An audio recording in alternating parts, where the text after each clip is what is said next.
Helmet पहनते हैं जैसे कहीं पे कुछ गिरने की, चोट लगने की संभावना हो, CSSR या बाकी तरह की जो रेस्क्यू मशीन है। लेकिन NBC वाले में क्या पहनते हैं सर में? Face mask.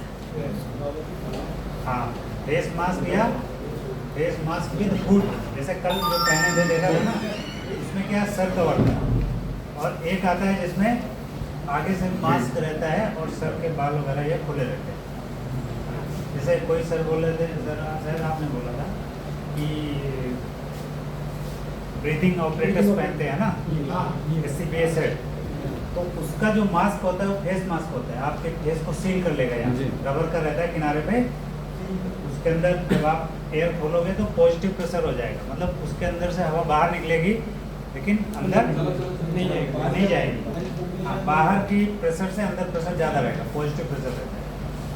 लेकिन आपका ये सब खुला रहेगा, कान खुला रहेगा, गला और सर खुला रहेगा, उसको बोलते हैं फेस मास्क। और एक होता है हुड, जैसे कल जो पहना था ना, उसमें हुड भी था और मास्क भी लगा था, उसमें कनिस्टर ऐड कर सकते हैं, साइड में एक पाइप थी, उससे भी कुछ उसमें बहुत सारे इक्विपमेंट हाँ अटैच कर सकते हैं।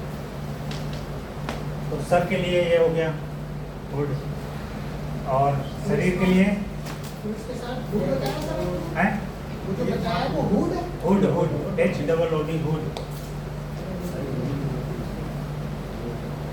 और उसमें जो मास्क पर जोड़ते हैं वो क्या है सर? हुड, मास्क, और उसमें ऐड होता है कनिस्टर। तो ये 3 चीजें हो गई आपके ब्रीदिंग और सर के लिए। सर उसको ऑक्सीजन में अटैच करा जा सकता है? किसमें? जो हुड होता है रजिस्टर में उसमें अभी जब आप सभी को पहनेंगे तो देखेंगे एक तो कनिस्टर वाला है और साइड में आपके एक पाइप दिया हुआ है, तो एक ऑक्सीजन के लिए हम कैरी कर सकते हैं अपने साथ में? हाँ, आपके पास सिलेंडर है, आप कैरी कर सकते हैं, उसको अटैच कर सकते हैं। जो फायर सर्विस में किसी ने देखा होगा, उसमें क्या करते हैं, आप पहले SCBA सेट पहनते हैं पूरा, और उसके ऊपर से एक पूरा पहनते हैं, सिर्फ उसमें आगे ऐसे पॉलीथीन का वो लगा रहता है, ये कांच का, वो मास्क के ऊपर से हुड पहना जाता है, मतलब अंदर मास्क भी है आपका और उसके ऊपर से हुड पहना जाता है। हुड का मतलब ये होता है जो आप ऊपर से डालते हैं, कवर करके। हाँ, क्योंकि आप आग के अंदर जा रहे हैं, धुआं है, तो वहाँ पे वो कनिस्टर काम नहीं करेगा, वहाँ पे वो कनिस्टर आपको शुद्ध फ्रेश एयर चाहिए होगा, आपको SCBA सेट पहनना पड़ेगा और उसके ऊपर से कनिस्टर वो हुड डालेंगे तो काम करेगा।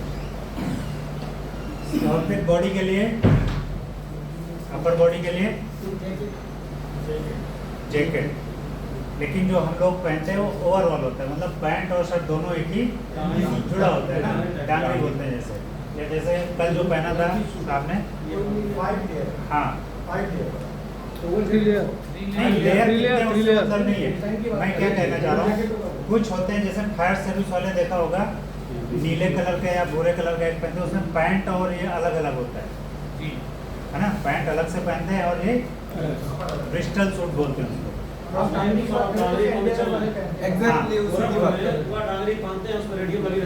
हाँ, इसको फायर प्रॉक्सिमिटी सूट बोलते हैं ना, फायर के नजदीक फायर बैठ जाते हैं, कॉटन का ऐसा मोटा सा ऊन का जैसा रहता है, हाँ, उसको दोनों अलग अलग रहते हैं। लेकिन कुछ सूट ऐसे होते हैं जिसमें ओवरऑल डांगरी टाइप का होता है, नीचे और ऊपर एक ही रहता है। तो PPE में नॉर्मली क्या होगा, आपका दोनों एक ही में ऐड रहेगा, क्योंकि अलग अलग होगा तो बीच से जाने की संभावना रहेगी। तो PPE होगा, पैंट और शर्ट दोनों एक ही रहेगा। हाथ के लिए gloves, NBC suit, nuclear biological chemical दुर्घटना में पहनने वाला सूट, NBC सूट कल पहना था, अभी देखो रखा हुआ है हमारे पास में, देखो इसमें लिखा हुआ है ऊपर NBC किट। इसके अंदर सूट भी है, इसमें हुड भी है, इसमें कनिस्टर भी है, इसमें ग्लव्स भी है और इसमें बूट भी है। पूरी किट का बैग। ग्लव्स में 2 ग्लव्स देखे थे, एक इनर ग्लव्स था, एक आउटर ग्लव्स था। इनर वाला कॉटन का था ताकि आपका पसीना वगैरह सोखता रहे वो, और जो आउटर वाला था वो रबर का था, वो स्पेशल रबर है, सर ने नाम भी बताया था, उतना गहराई में जाने की जरूरत नहीं है। बट ये समझो ऐसी रबर है जो उसमें एसिड और केमिकल्स ये उसके साथ रिएक्ट नहीं करेंगे। अच्छी वाली रबर है, अच्छी क्वालिटी। और उसी रबर के बने हुए बूट, और उन बूट का नाम है ओवरबूट।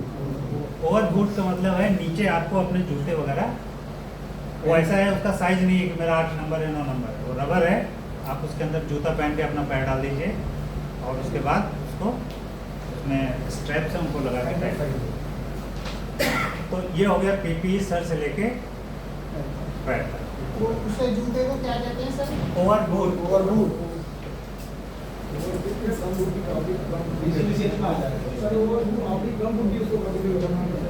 नहीं, गम बूट जो है वो अलग है।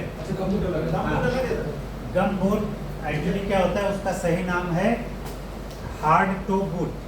उसका जो टो होता है उसके अंदर लोहा लगा होता है। टो मतलब जहाँ आपकी उंगलियां हैं, पंजा है, इसमें लोहा लगा होता है। अगर उसके ऊपर भार गिर जाए, कोई भारी पत्थर या आप सामान लोड, तो वो दबेगा नहीं, आपकी उंगलियां बच जाएंगी। हाँ, सेफ्टी शूज जो रबर का रहता है यहाँ तक रहता है, घुटने तक। तो आप कीचड़ में काम कर सकते हैं, सांप वगैरह कहीं जहरीले जानवर है वहाँ काम कर सकते हैं। और साथ में वो रबर ऐसी होती है जो केमिकल वगैरह से रिएक्ट नहीं करती, और वो हार्ड होता है थोड़ा सा। लेकिन जो आज आप पहनेंगे ये वाला सॉफ्ट है, बिल्कुल स्ट्रेचेबल है, सॉफ्ट है। और वो वाला जो गम बूट जिसको बोल रहे हैं, उसका नंबर होता है, आपका अपने साइज का लेना पड़ेगा। आपका की ट्रेनिंग में मिला हुआ है। हाँ, किट में मिला है ना आप लोगों को, वो गम बूट है। और अगर बूट साइज बड़ा है तो हो सकता है आप जूते के साथ पहन लें, नहीं तो आपको जूता निकाल के पहनना हाँ, पड़ता है, जूता जूते के साथ नहीं जाता। नहीं जाएगा। हो सकता है किसी का छोटा पैर हो और बूट हाँ। बड़ा मिल गया हो तो चला जाए। या फिर जैसे कॉटन वाले में जूते आते हैं, पीटी शूज जो हम लोग PT स्कूल में पहनते थे, वैसा वाला होगा तो पहन के साइज से बड़ा होगा तभी जाएगा, वरना नहीं। लेकिन प्रेफरेबल यही है कि हमेशा मोजे जरूर पहने रहे, मोदी जी। क्योंकि अगर आपके हाथों और पैरों में पसीना आ गया और रबर या कुछ भी पहने हुए तो फिर मुश्किल होगा, स्लिप करेगा, आपको दिक्कत होगी। तो अगर सॉक्स पहने रहेंगे तो वो पसीना सूखता रहेगा, आपको चलने में और थोड़ा कम्फर्ट रहेगा, नहीं तो आपका ध्यान बार बार वही जाएगा काम में। तो पीपी के पार्ट देख लिए, इसी का आज क्लास है, और क्लास है प्रैक्टिकल क्लास, डोनिंग एंड डॉकिंग। डोनिंग का मतलब होता है पहनना, धारण करना, और डॉकिंग मतलब उसको उतारना। अब नॉर्मल कपड़े हैं तो हम लोग कुछ भी पहन लेते हैं, शर्ट के बटन को ऊपर से बंद करता है, वही नीचे से। कोई पहले शर्ट पहन के पैंट पहनता है, कोई पहले पैंट पहन लेता है, शर्ट बाद में। तो अलग अलग तरीके हैं, लेकिन इसमें ऐसा नहीं चलेगा। इसका एक प्रॉपर प्रोसीजर है, स्टेप्स है। क्यों? पहनने के टाइम तो आपने पहन लिया, उतारने के टाइम पे अगर गलती किया तो कंटामिनेशन आपके अंदर, उसका मकसद यही था कि आपके शरीर तक कंटामिनेशन पहुंच ना पाए, आपको सुरक्षा प्रदान करे।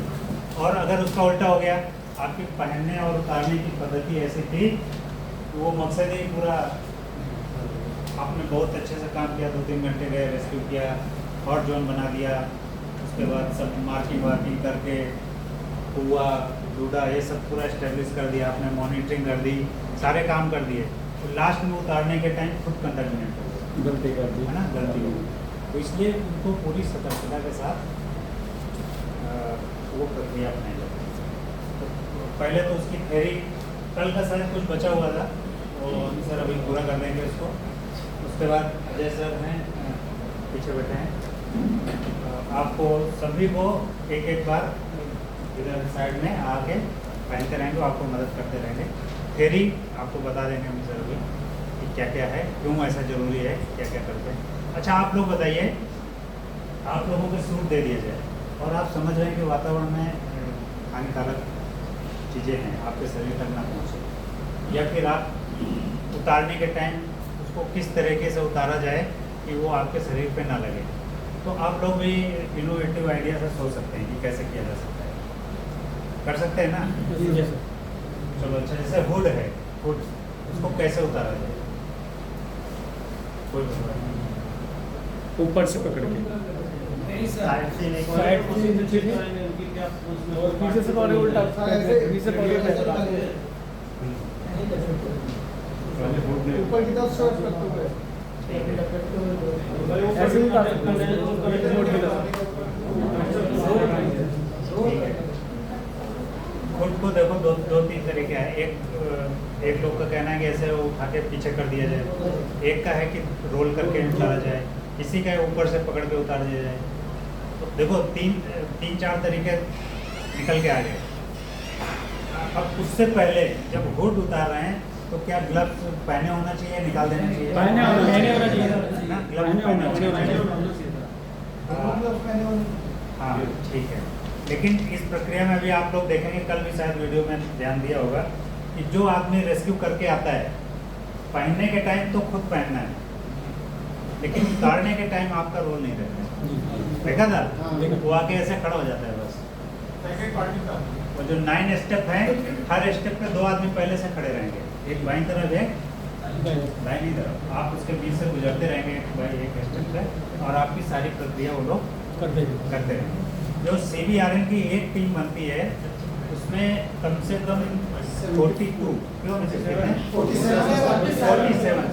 47 लोगों की टीम होती है।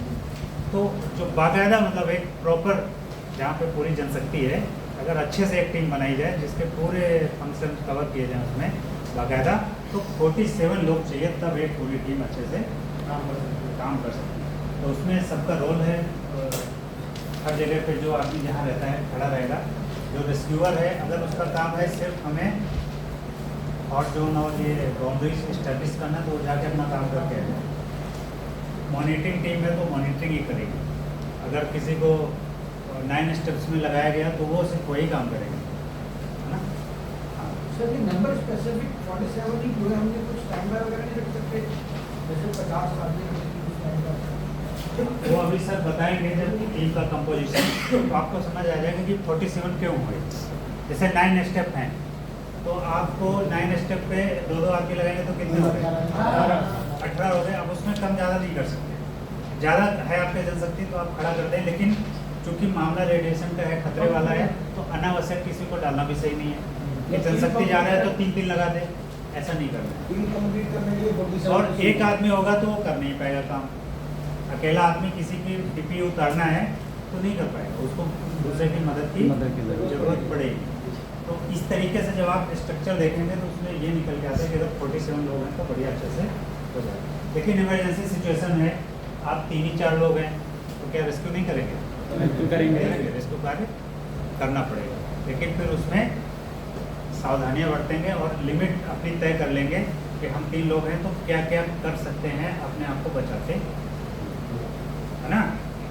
पहले अपनी सुरक्षा, फिर जिसकी सुरक्षा करने जा रहे हैं अपने आप को सुरक्षित रखते हुए क्या क्या कर सकते हैं उतना ही करें, उससे ज़्यादा नहीं करें। सर ये यूनिवर्सल स्टैंडर्ड है, मतलब खासकर 2 हफ्ते। हाँ यूनिवर्सल है।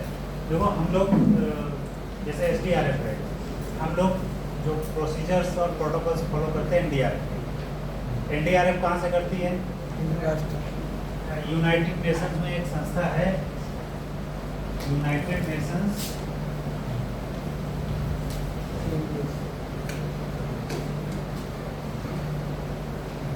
ये लिख लीजिए, UNOCHA, United Nations office for coordination of humanitarian affairs. United nation, UN तो हो गया United nation, office for coordination of humanitarian affairs. आप इसका सब क्या बताएं? यूनाइटेड नेशन ऑफिस और coordination, United nation office, office for coordination, ये दोनों शब्द एक साथ है। किस चीज का ऑफिस है? Office for coordination. क्या कोऑर्डिनेशन करना है? Humanitarian affairs. ह्यूमन, मानव क्या बोलते हैं हिंदी में? मानवीय, मानवीय जो ह्यूमैनिटेरियन, हाँ सही से बोला।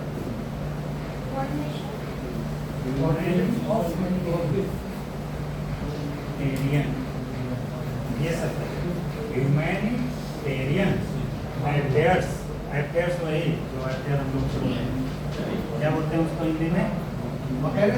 हैं? अरे वही अफेयर, हाँ क्या बोलते हैं उसको? लेना है पता ही नहीं। वो तो वेलफेयर हुआ। एसोसिएशन फेयर मतलब होता है दो सर्विस की समाज।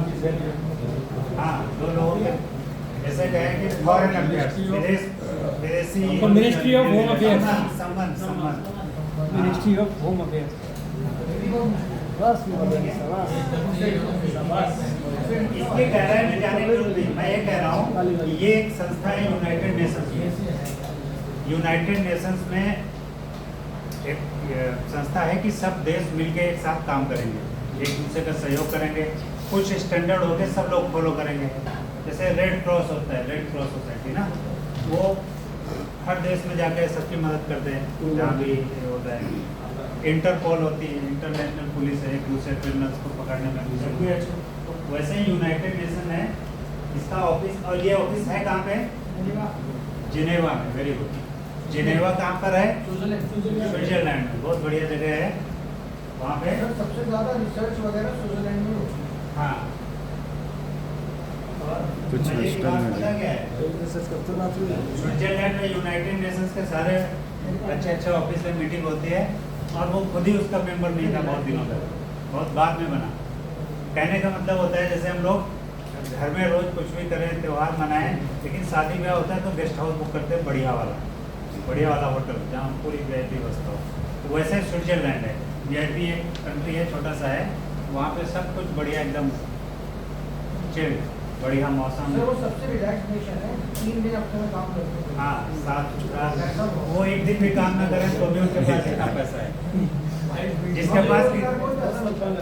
जिसके पास गेस्ट हाउस होता है, मैरिज हॉल होता है, वो खेती करता है क्या?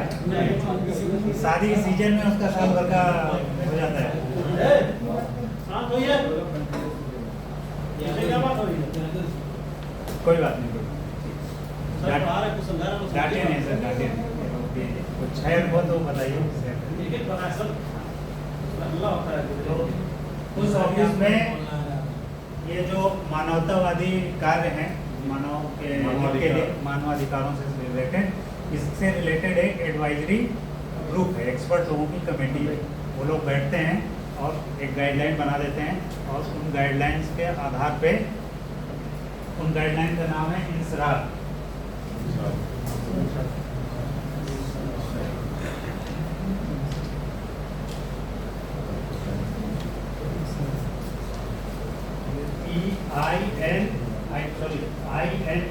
INSARAG, इंसरार। इसका मीनिंग अभी बता देता हूँ।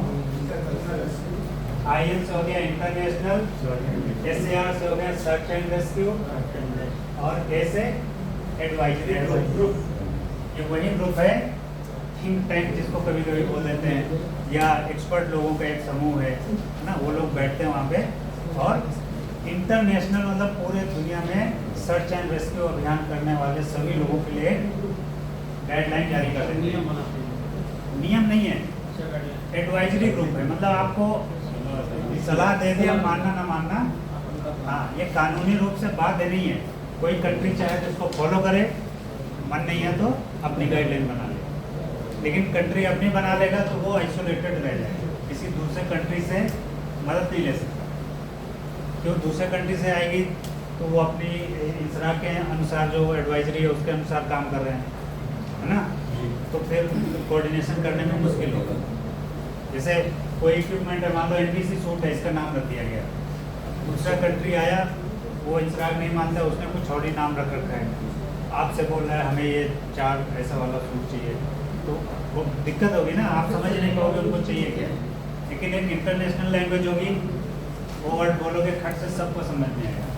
तो आजकल यही चल रहा है हर क्षेत्र में, कंप्यूटर में, मोबाइल में, किसी भी कंट्री में जाता है, कहीं का सिम डालो चालू हो जाता है, कहीं का भी चार्जर लग जाता है ना। आम का नाम मंदिर निका है, पोटेंशियल पूरे विश्व में चलेगा। हाँ, वैसे ही। तो आई थिंक ये सर का जो क्वेश्चन था हो गया कि कहाँ का क्या है, तो इनकी इंटरनेशनल संस्थाएं हैं, उनके आधार पे ये सब चीज़ें हैं। तो ये सर्च एंड रेस्क्यू से रिलेटेड गाइडलाइंस हैं उनकी, कि क्या क्या कैसे होना चाहिए, ज़्यादातर उसी को फॉलो करते हैं।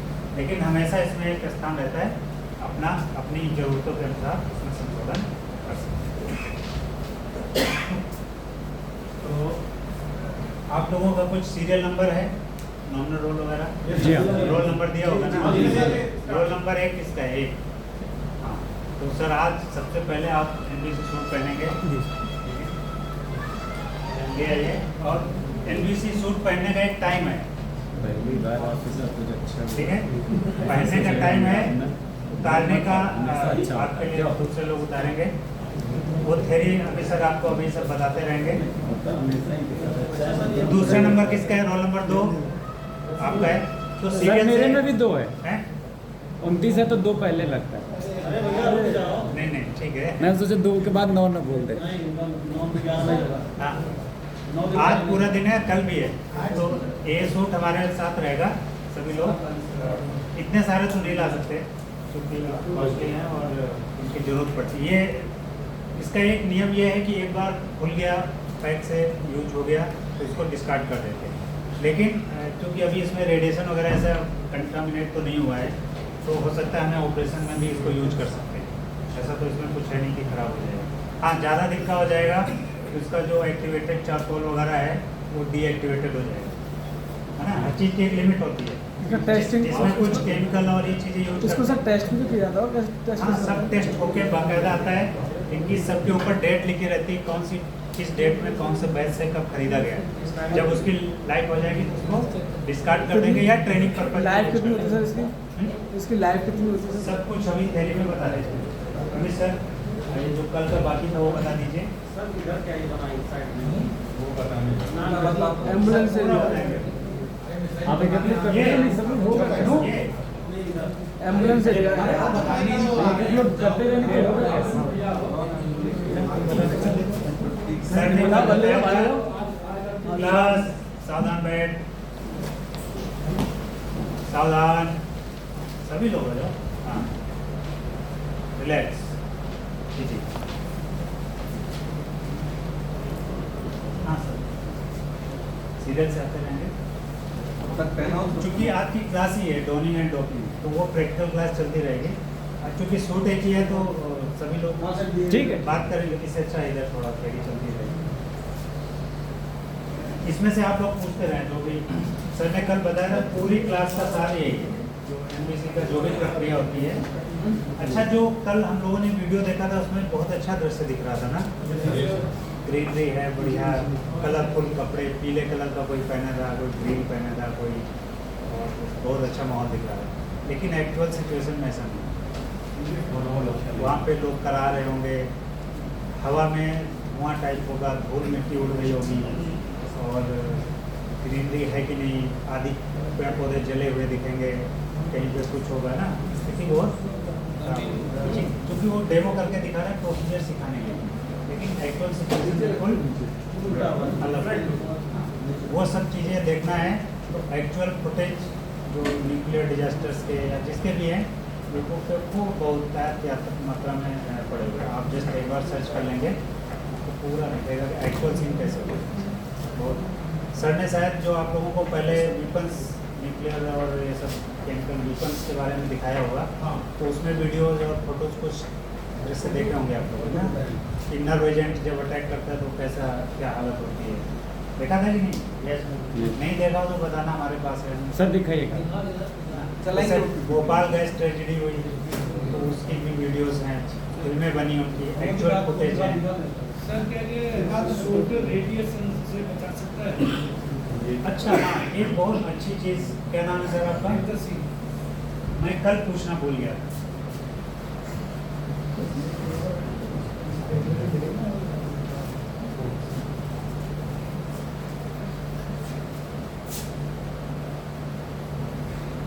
सर ये सारा कैमरा पेनड्राइव में मिलेगा? हैं? सब मिल जाएगा। सब लोग मास्टर ट्रेनर हैं तो इनके पास जो टॉप क्लास का मटेरियल है उससे लेके बेसिक लेवल तक जो आपदा मित्र हो या नॉर्मल लोगों को पढ़ाते हैं सब कुछ है। सर जो इसको जो ये पहन रहे हैं, हैं? ये पहन रहे हैं, हाँ। इसको ज्वाइनिंग एंड डोपिंग कैसे? बताएंगे, थोड़ा सा टाइम दीजिए। अभी पीपीई की जब क्लास शुरू करेंगे ना, क्या कहते हैं देखो, डोनी, डोनी का मतलब होता है पहनना। उसके अंग्रेजी वर्ड पे मत जाओ, मैंने शुरू में बोला पहनना और उतारना, ये है उसकी प्रक्रिया। ये सब क्यों कहे जाते हैं? ये इंग्लिश के वर्ड है और इनमें थोड़ा थोड़ा डिफरेंस होता है। जैसे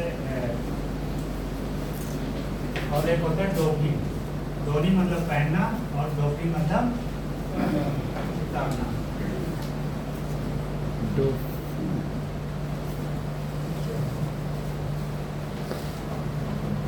डोनी में डोपिंग का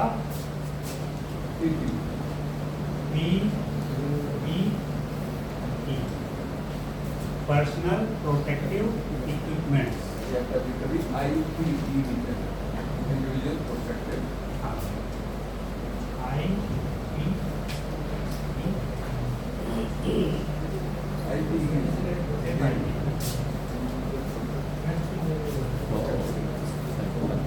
इंडिविजुअल प्रोटेक्टिव इक्विपमेंट या पर्सनल प्रोटेक्टिव इक्विपमेंट एक ही चीज जो आपकी पर्सनल खुद की सुरक्षा के लिए है। अच्छा, जो खुद की सुरक्षा के लिए है, जब कहीं आपकी टीम जाएगी तो आपको ऐसा एक बैग दे दिया जाएगा पूरा किट आपका अपना रहेगा। हो सकता है उसको आपको चेक करना है, सारी चीज़ें हैं उसमें नहीं है, आपको साइज आ रहा है कि नहीं आ रहा है, वो पहन के देख लेगा। फिर उसको खोल कर कहीं भी जाएंगे तो आपकी जिम्मेदारी है उसको खुद से पहनना। कि मदद के लिए रहेंगे लोग, लेकिन उसका पहनना आपकी जिम्मेदारी है। कंटेमिनेट हो गया तो उसको उतारेंगे, वो आपके 9 स्टेप्स में जो वहाँ पे लोग लगे रहेंगे वो लोग करते हैं। कंटेमिनेट नहीं हुआ, कुछ नहीं था, कुछ ऐसा ही एक्सरसाइज के लिए पहना, तो आपको खुद पहनना और उतारना अच्छे से आना चाहिए। उसको अच्छे से फोल्ड करके फिर से रखें, दोबारा अच्छे से। अभी नहीं, अभी उससे मत वो करेंगे।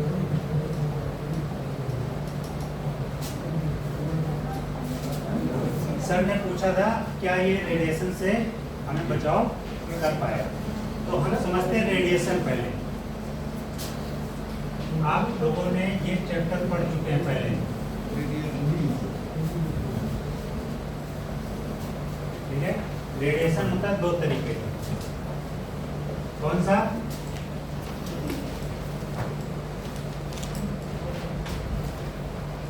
आयोनाइजिंग और नॉन आयोनाइजिंग। पढ़ा है ये लोग आप सभी ने ये सब? नहीं, ठीक है, कोई नहीं। अभी इसकी शायद पीपीटी है जो उसमें वो बढ़िया है। ठीक है, अभी सर दिखा देंगे, मैं सिर्फ उसका बेस बता देता हूँ, फिर ये सर बता देंगे। तब PPT चला दीजिएगा पूरी PPT। ये बेसिक पॉइंट लिख लो आप। रेडिएशन 2 तरीके का होता है, आयोनाइजिंग एंड नॉन आयोनाइजिंग। जैसे आपके मोबाइल से इस समय रेडिएशन सबके मोबाइल से निकल रहा है। कम्युनिकेशन, हवा में बहुत सारा रेडिएशन है, प्रकाश भी एक रेडिएशन है ना, लेकिन एक ऐसा है नॉन आयोनाइजिंग। नीचे वाला नॉन आयोनाइजिंग है। मतलब आयोनाइजिंग का मतलब होता है किसी भी जो क्या बोलते हैं मिश्रण है, जो 2 चीज़ों से मिलकर बना है। आयोनाइजिंग का मतलब होता है वो अपने मूलभूत चीज़ें टूट जाए। यौगिक, हाँ सर ने बहुत अच्छा, जैसे कोई यौगिक है वो अपने मूल तत्वों में टूट जाए वापस। जैसे जल होता है, जल H2O हाइड्रोजन और ऑक्सीजन से मिलकर बना है। अगर हम उसको आयोनाइज करेंगे तो क्या होगा? हाइड्रोजन आयन अलग हो जाएंगे, ऑक्सीजन के आयन अलग हो जाएंगे, तो उसको बोलते हैं आयोनाइजेशन। तो वो कैसे होता है? उसके लिए हाइड्रो इलेक्ट्रोलिसिस होता है ना, जैसे करंट देते हैं एनोड कैथोड और वो उसमें काम में करते हैं। हाँ, वो अलग प्रक्रिया थी। लेकिन जो विकिरण होता है उसमें भी ये क्षमता होती है, सभी में नहीं, कुछ विकिरण ऐसे होते हैं जो चीज़ों को उनके मूल तत्वों में तोड़ देते हैं। तो जो ऐसा वाला विकिरण है उसको बोलते हैं आयोनाइजिंग विकिरण, जिसमें से एक है। अच्छा, ये क्लियर हो गया? कुछ समझ में आ गया? कुछ विकिरण ऐसा होता है जो बिल्कुल हानिकारक नहीं है और कुछ विकिरण ऐसा है जो हमारे लिए हानिकारक है। अब आते हैं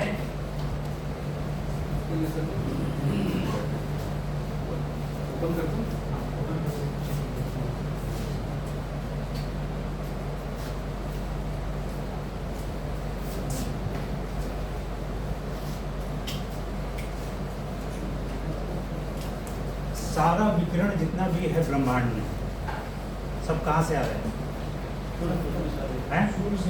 सूर्य। वेरी गुड, बहुत अच्छा। और सूर्य कितने हैं?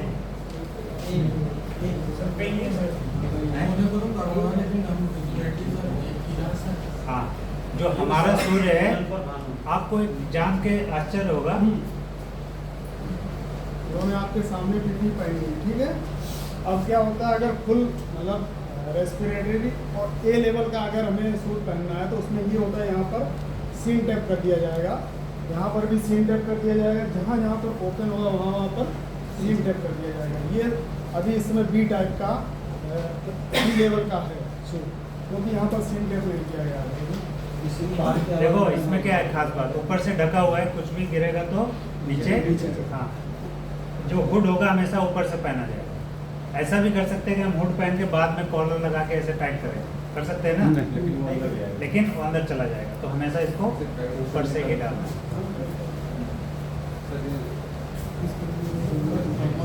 हाँ बस,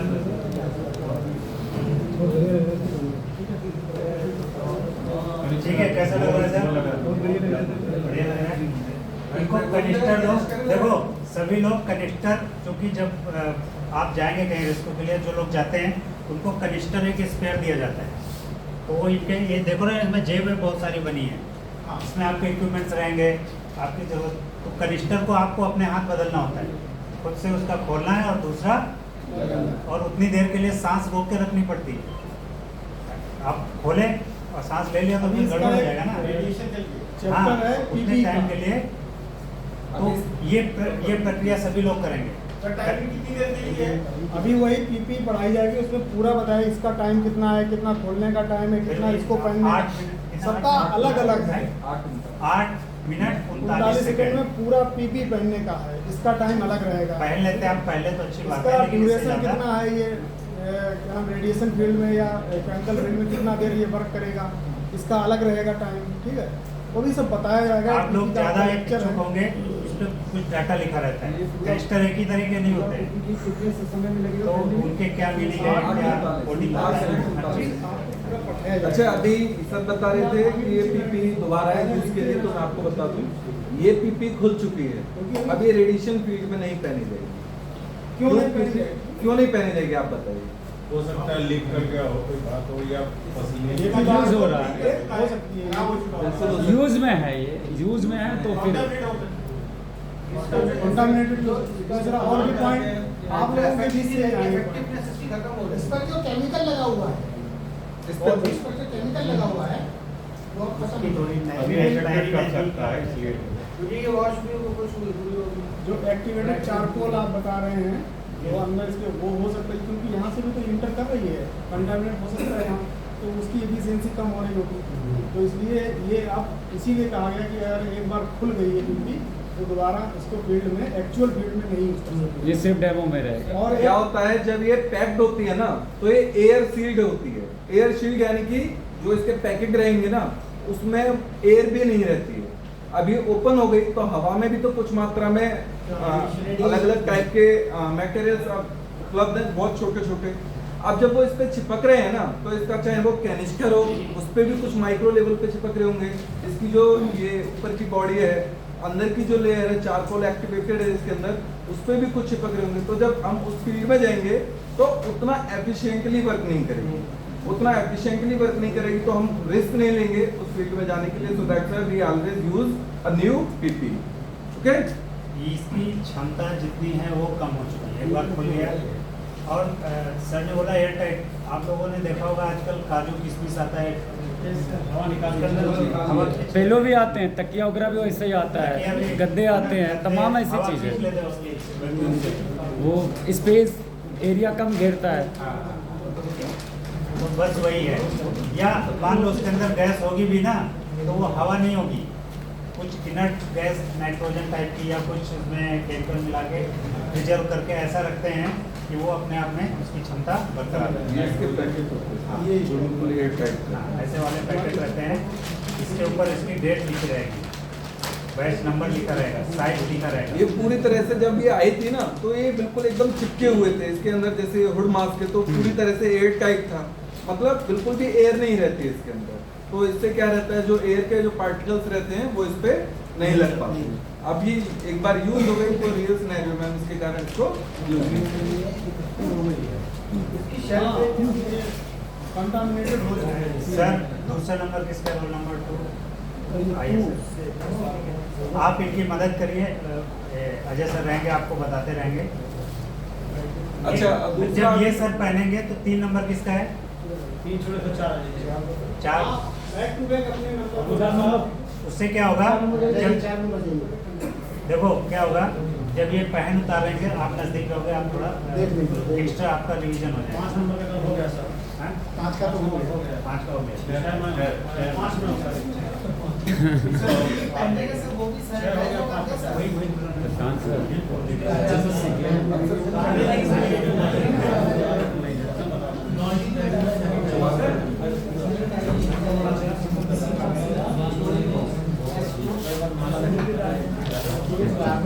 ये तो थोड़ा सा कर लेंगे पहले। सूर्य के बारे में बता रहे थे ना? हाँ वही हाँ, वही आ रहा हूँ, वही आ रहा हूँ। मुझे पता था वो इंटरेस्टिंग चीज़ है आपको। हाँ, तो हम आ जाते हैं सूर्य पे, ठीक है। जो एक इंटरेस्टिंग चीज़ बताओ, जो अपना सूर्य है, सूर्य देवता, हमारे सूर्य भगवान भी बोलते हैं। क्यों बोलते हैं सबको पता है, उनके बिना जीवन, अगर हम हमारे सूर्य देवता को या भगवान को हटा दिया जाए तो पृथ्वी 24 घंटे के अंदर फ्रीज हो जाएगी, कोल्ड, बिल्कुल चिल्ड होके फसलें नहीं मिलेंगी। क्यों? क्योंकि निर्वात जो है चारों तरफ, उसका टेम्परेचर कितना है? निर्वात का टेम्परेचर कितना होता है, कौन बताएगा? हैं? Very good. क्या नाम है सर आपका? अंकित कटारिया जी के लिए तालियां। बहुत दिल से खुशी हुई कि इन्होंने अपने धरती को छोड़ के बाहर के टेम्परेचर का ख्याल किया। समझ रहे हैं ना? सबसे नहीं होता है, सबको अपना ही टेम्परेचर, घर का टेम्परेचर, बीवी बच्चों का और माहौल का, सोसाइटी का, एसी पे लगे रहते हैं। अंतरिक्ष का टेम्परेचर कौन नापने देता? -273, मतलब ऑब्सोल्यूट जीरो जो होता है, बिल्कुल उससे भी माइनस बिल्कुल होता है, एकदम इतना ठंडा कि उससे ज़्यादा ठंडा कुछ हो नहीं सकता। जो ठंडा का जो क्या बोलते हैं, एकदम परम, जिससे कंपेयर करते हैं बाकी चीज़ों को, वो होता है निर्वात का। क्यों? क्योंकि किसी चीज़ को गर्म होने के लिए उस पर सतह चाहिए, उस पर प्रकाश पड़े या हीट पड़े या उष्मा पड़े, तब उसका टेम्परेचर राइज होता है, तब धीरे धीरे वो गर्म होता है। और निर्वात का मतलब ये है कि वहाँ हवा भी नहीं है, मतलब सॉलिड लिक्विड गैस तो छोड़ो, मतलब वहाँ हवा में भी कुछ कण नहीं है, कुछ भी नहीं है। तो जब कुछ है नहीं तो टेम्परेचर बढ़ेगा कैसे? प्रकाश की किरणें आती हैं और आर पार मतलब चली जाती हैं, वहाँ कुछ रोकने के लिए है नहीं। तो टेम्परेचर वहाँ का कितना रहता है? -200, बहुत एकदम खत्म टाइम, बिल्कुल कुछ भी। और वो ऐसा होता है कि उसमें कुछ भी रखो इंस्टेंट जम जाएगा। अगर अपने सूर्य देवता को हटा दो बस 1 सेकंड भर के लिए, तो तुरंत फ्रीजिंग शुरू हो जाएगी, क्योंकि हमारा अर्थ कहाँ पे है? निर्वात में चारों तरफ, दूर दूर तक कुछ नहीं, तुरंत फ्रीज हो जाएगा। और सूर्य देवता क्या करते हैं? वो पूरा प्रकाश और हीट, गर्मी फेंकते हैं, और हमारी पृथ्वी उसके सामने ऐसे गोल गोल 24 घंटे में एक बार घूम जाती है ना। जैसे तंदूरी चिकन कैसे सेकता है भट्टी में, आधा सेकता है फिर घुमा देता है उसको, दूसरी तरफ पकाता है फिर घुमाता है। ऐसे हमारी अर्थ गोल है, धुरी पे घूमती है, लेकिन ये भट्टी के सामने ऐसे ऐसे ना। अब इस समय सूर्य हमारे इधर है तो कोई साइड में प्रकाश है, वहाँ अंधेरा है, वहाँ के लोग थोड़ा टेम्परेचर डाउन हो रहा है, इस तरफ गर्म हो रहा है, धीरे धीरे घूमता जाएगा। और यही तो प्रक्रिया है ना। और सिर्फ ऐसा ही नहीं है, झुकी भी हुई है ना, और फिर उसके चारों तरफ घूम रही है दूर से। तो 6 महीने ऊपर वाला जो पार्ट है वो सूर्य की तरफ झुका रहता है, और जब इस तरफ आ जाता है तो नीचे वाला पार्ट सूर्य की तरफ झुका रहता है ना। जिसको बोलते हैं सूर्य उत्तरायण हो गया, सूर्य दक्षिणायन हो गया। जैसे अब ठंडी आने वाली है तो इसका मतलब है हम लोग सूर्य से दूर जा रहे हैं। हमारा उत्तरी गोलार्ध जो ऊपर वाला है वो सूर्य से दूर हो रहा है, और दक्षिणी गोलार्ध नीचे आ रहा है। अब ऑस्ट्रेलिया में गर्मी शुरू हो जाएगी और हम लोगों के यहाँ वो किस लिए सीधा सीधा होता तो हमेशा एक जैसा मौसम रहता है, ऐसे हो गया तो अभी ऊपर वाला दूर है और जब इधर घूम के आया तो ऊपर वाला पास आ गया, है ना, यही तो है। हाँ, तो हमारा सूर्य क्या है, एक तारा, स्टार क्या है, तारा है। क्योंकि जो ग्रह होते हैं वो निर्जीव और शुष्क होते हैं, मतलब उनमें कुछ अपना ना तो प्रकाश है ना ऊर्जा का कोई स्रोत है। वो क्या है, एक पत्थर की तरह पिंड है जो कभी किसी तारे से छिटक के निकल गए और बाद में निर्वात में ठंडे हो गए। वो गर्म रह गए जो अपने जिस तारे से निकले थे उसके नज़दीक रह गए। जैसे हमारे 9 ग्रह हैं, इनमें जो बुध है सबसे नज़दीक है, वो बहुत ज़्यादा गर्म है। शुक्र उससे थोड़ा दूर है, वो भी गर्म है। फिर पृथ्वी का नंबर आता है, वो इतना गर्म है कि ना ज़्यादा गर्म है ना ज़्यादा ठंडा है। तो इसीलिए सिर्फ इसी ग्रह पे जीवन है। अगर ज़्यादा नज़दीक होते तो सब कुछ जल जाता और दूर हो जाएंगे तो जम जाएगा। जैसे मंगल ग्रह पे बिल्कुल ठंडा है, बृहस्पति और उसके ऊपर, तो जैसे जैसे सूर्य से दूर जाएंगे ठंडा हो जाएगा, नज़दीक जाएंगे। तो पृथ्वी जो है ऐसी जगह पे है कि ना ज़्यादा ठंडा है ना इससे जीवन। हाँ, तो जितने भी सूर्य हैं पूरे ब्रह्मांड में वो सभी हैं विकिरण के केंद्र। जितने भी सूर्य या जितने भी तारे कह सकते हैं, ग्रह नहीं, ग्रह उपग्रह नहीं, जितने तारे हैं जो चमक रहे हैं उनमें प्रकाश है, उनके अंदर ईंधन है। किस चीज़ का ईंधन है?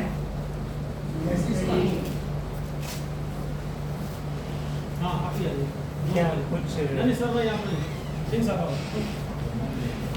वो ऑफिस का कोई डेटा भेजे। अच्छा, पीछे से थोड़ा आना जाना करिए, थोड़ा ये पीछे से आइए आप लोग। सभी लोग ध्यान दें, अगर क्लास में कुछ आना जाना रहता है तो पीछे वाला दरवाजा यूज करना है ना। और पीपी पहनने वाला हमें लगा प्रोग्राम और कहीं कर देगा, उस रूम में कर दीजिए। अच्छा, बराबर बाहर करवा देते इधर पीछे एक रूम होगा है। हाँ जी, शाम की जो क्लास है ना वो आज पीपी प्रैक्टिकल का कर लेना, अभी तो ही करा हुआ नहीं, 30 लोगों का फिर 5 बगल में एक रूम और है आपको। अरे सही है। या तो एक छुके वो पहले सर डेमो हो गया बहुत सर, डेमो क्योंकि सर आप मत करना यार। अच्छा ध्यान दो, सुनो मेरी बात सुनो। क्योंकि आपके सिलेबस में है डॉनिंग एंड डॉफिंग, इसलिए करवा रहे हैं। अगर किसी की इच्छा नहीं है तो वो मत नहीं पहनो, कर, मत पहनो। ठीक है, जरूरी नहीं है। ऐसा ना सर, क्योंकि आप लोग रेस्क्यूअर नहीं हैं, आप लोगों को ये काम अभी जो सिचुएशन है उसमें नहीं करना पड़ेगा। लेकिन कह नहीं सकते, मान लो कभी ऐसी कई समस्या आ गई, मान लो रेस्क्यूअर्स कम पड़ रहे हैं या उनमें से घायल हो गए हैं या नहीं, मतलब सिचुएशन हो जाती है ना कभी कभी। जैसे आपको एक घटना बताएं, मुंबई में एक घटना हुई थी, कौन सी,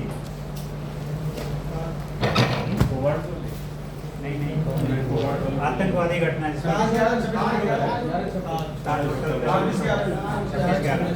2008 26 नवंबर को। तो छोड़ो वो सब चीजें, नहीं, टॉपिक से भटक जाएंगे। पहले इसको रेडिएशन कंप्लीट कर लेते हैं। सर का क्वेश्चन था, कहने का मतलब इनका सर का ये था कि क्या ये रेडिएशन रोक लेगा। तो पहले हम समझ लेते हैं रेडिएशन क्या होता है। रेडिएशन जितने भी सूर्य है, तारे हैं, उनसे रेडिएशन निकलता है। बाकी से मतलब नहीं, हमें अपने सूर्य से मतलब, ठीक है। जिसका प्रकाश तो बाकियों का भी आ रहा है। रात में जो तारे दिखाई देते हैं वो क्यों दिखाई देते हैं? क्योंकि उनका प्रकाश हम तक पहुंच रहा है। नहीं, ठीक है। चाय का टाइम हो गया क्या आप लोगों को? ये आ जाती है सर। ये आ जाती है तो पिलाओ सर। आप लोग चाय पी के 5 मिनट में जल्दी से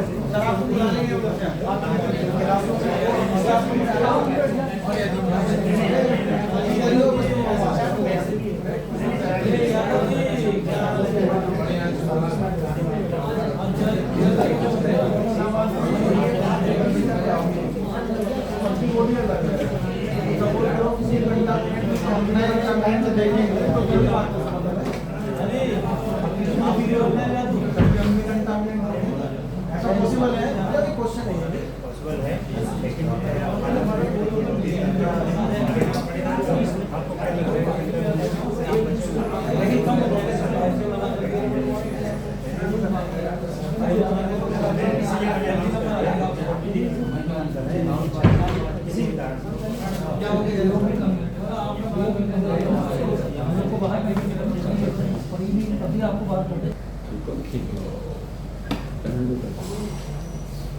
अशोक कहाँ गए? पहले से जानकारी नहीं थी। कुछ कहना है किसी को? नहीं आगे बढ़िए। रेडिएशन का स्रोत क्या है? सूर्य। वहाँ से सारे विकिरण निकलते हैं, पृथ्वी की तरफ आते हैं। वहाँ से विकिरण का तूफान चलता है पूरा ऐसे। लेकिन पृथ्वी क्या है? बड़ा चुंबक है, पता है ना? तो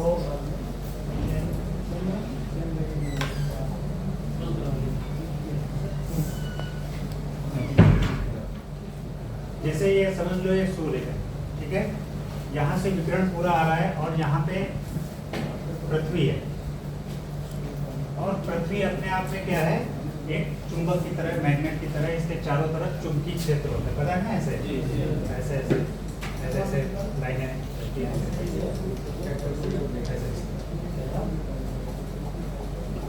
सबके ऊपर सब मौजूद। यहाँ बना दो आप लोगों को ज्यादा समझ। ये छोटी सी पृथ्वी है और यहाँ से विकिरण आ रहा है, तो चूंकि इसके चारों तरफ एक चुंबकीय क्षेत्र है, तो वो विकिरण पृथ्वी पे पूरे तरीके से न पहुँच के क्या होता है?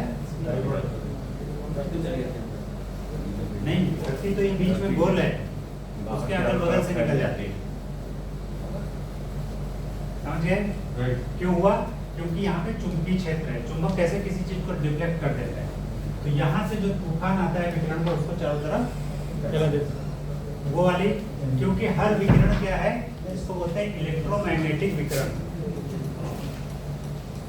ईएम रेडिएशन, इलेक्ट्रोमैग्नेटिक विकिरण, या हिंदी में बोलते हैं विद्युत चुंबकीय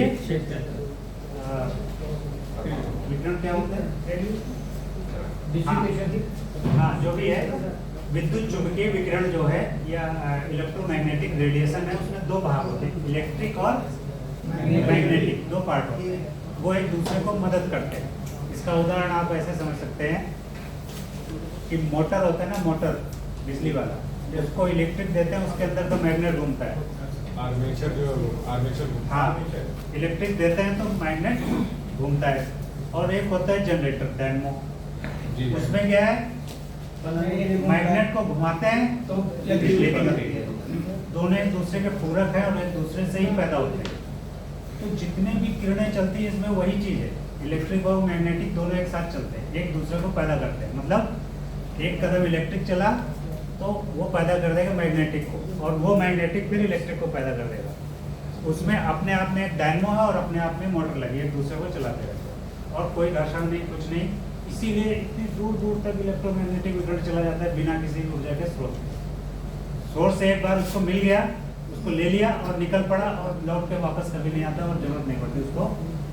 करोड़ों करोड़ों मिलियन बिलियंस हमें जो तारे दिखाई देते हैं रात में, वो पता कितने दूर हैं?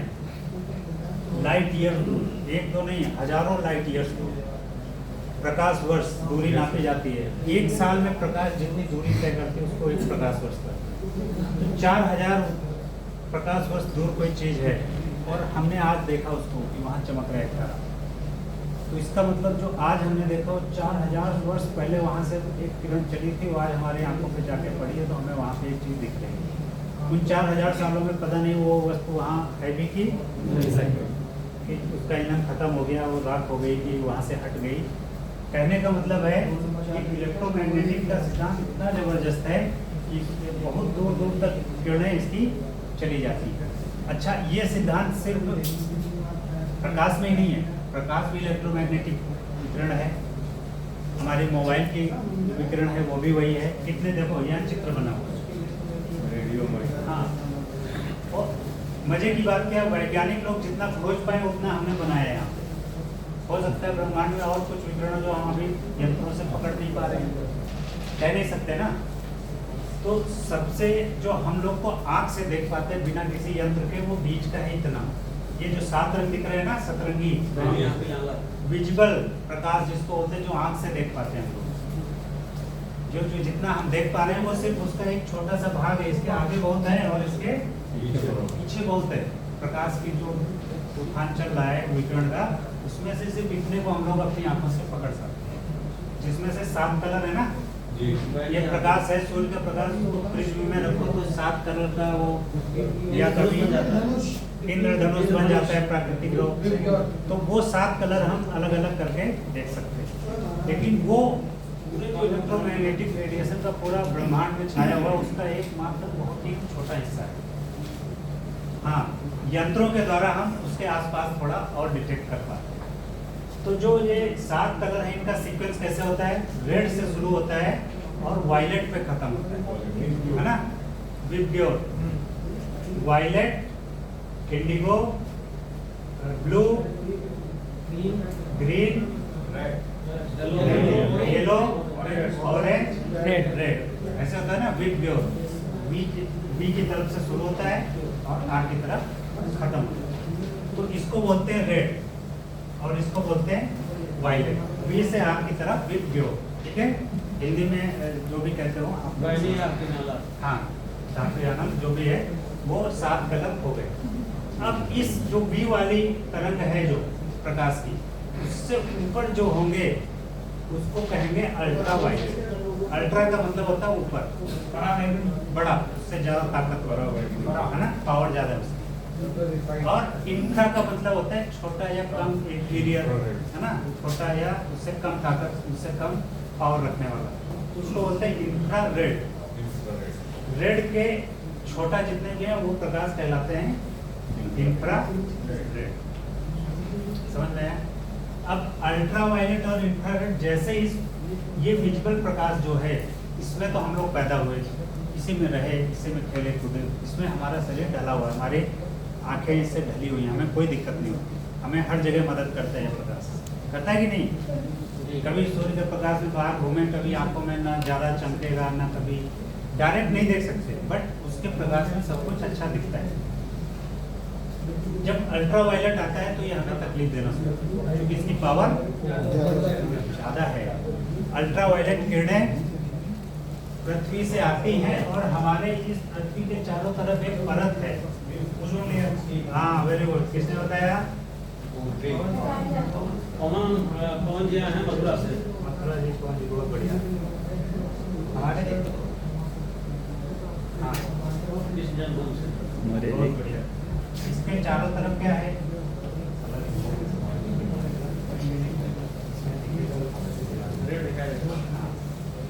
यहाँ पे एक ओजोन की पतली लेयर है। ओजोन एक गैस है जो चारों तरफ पृथ्वी को घेरे हुए है।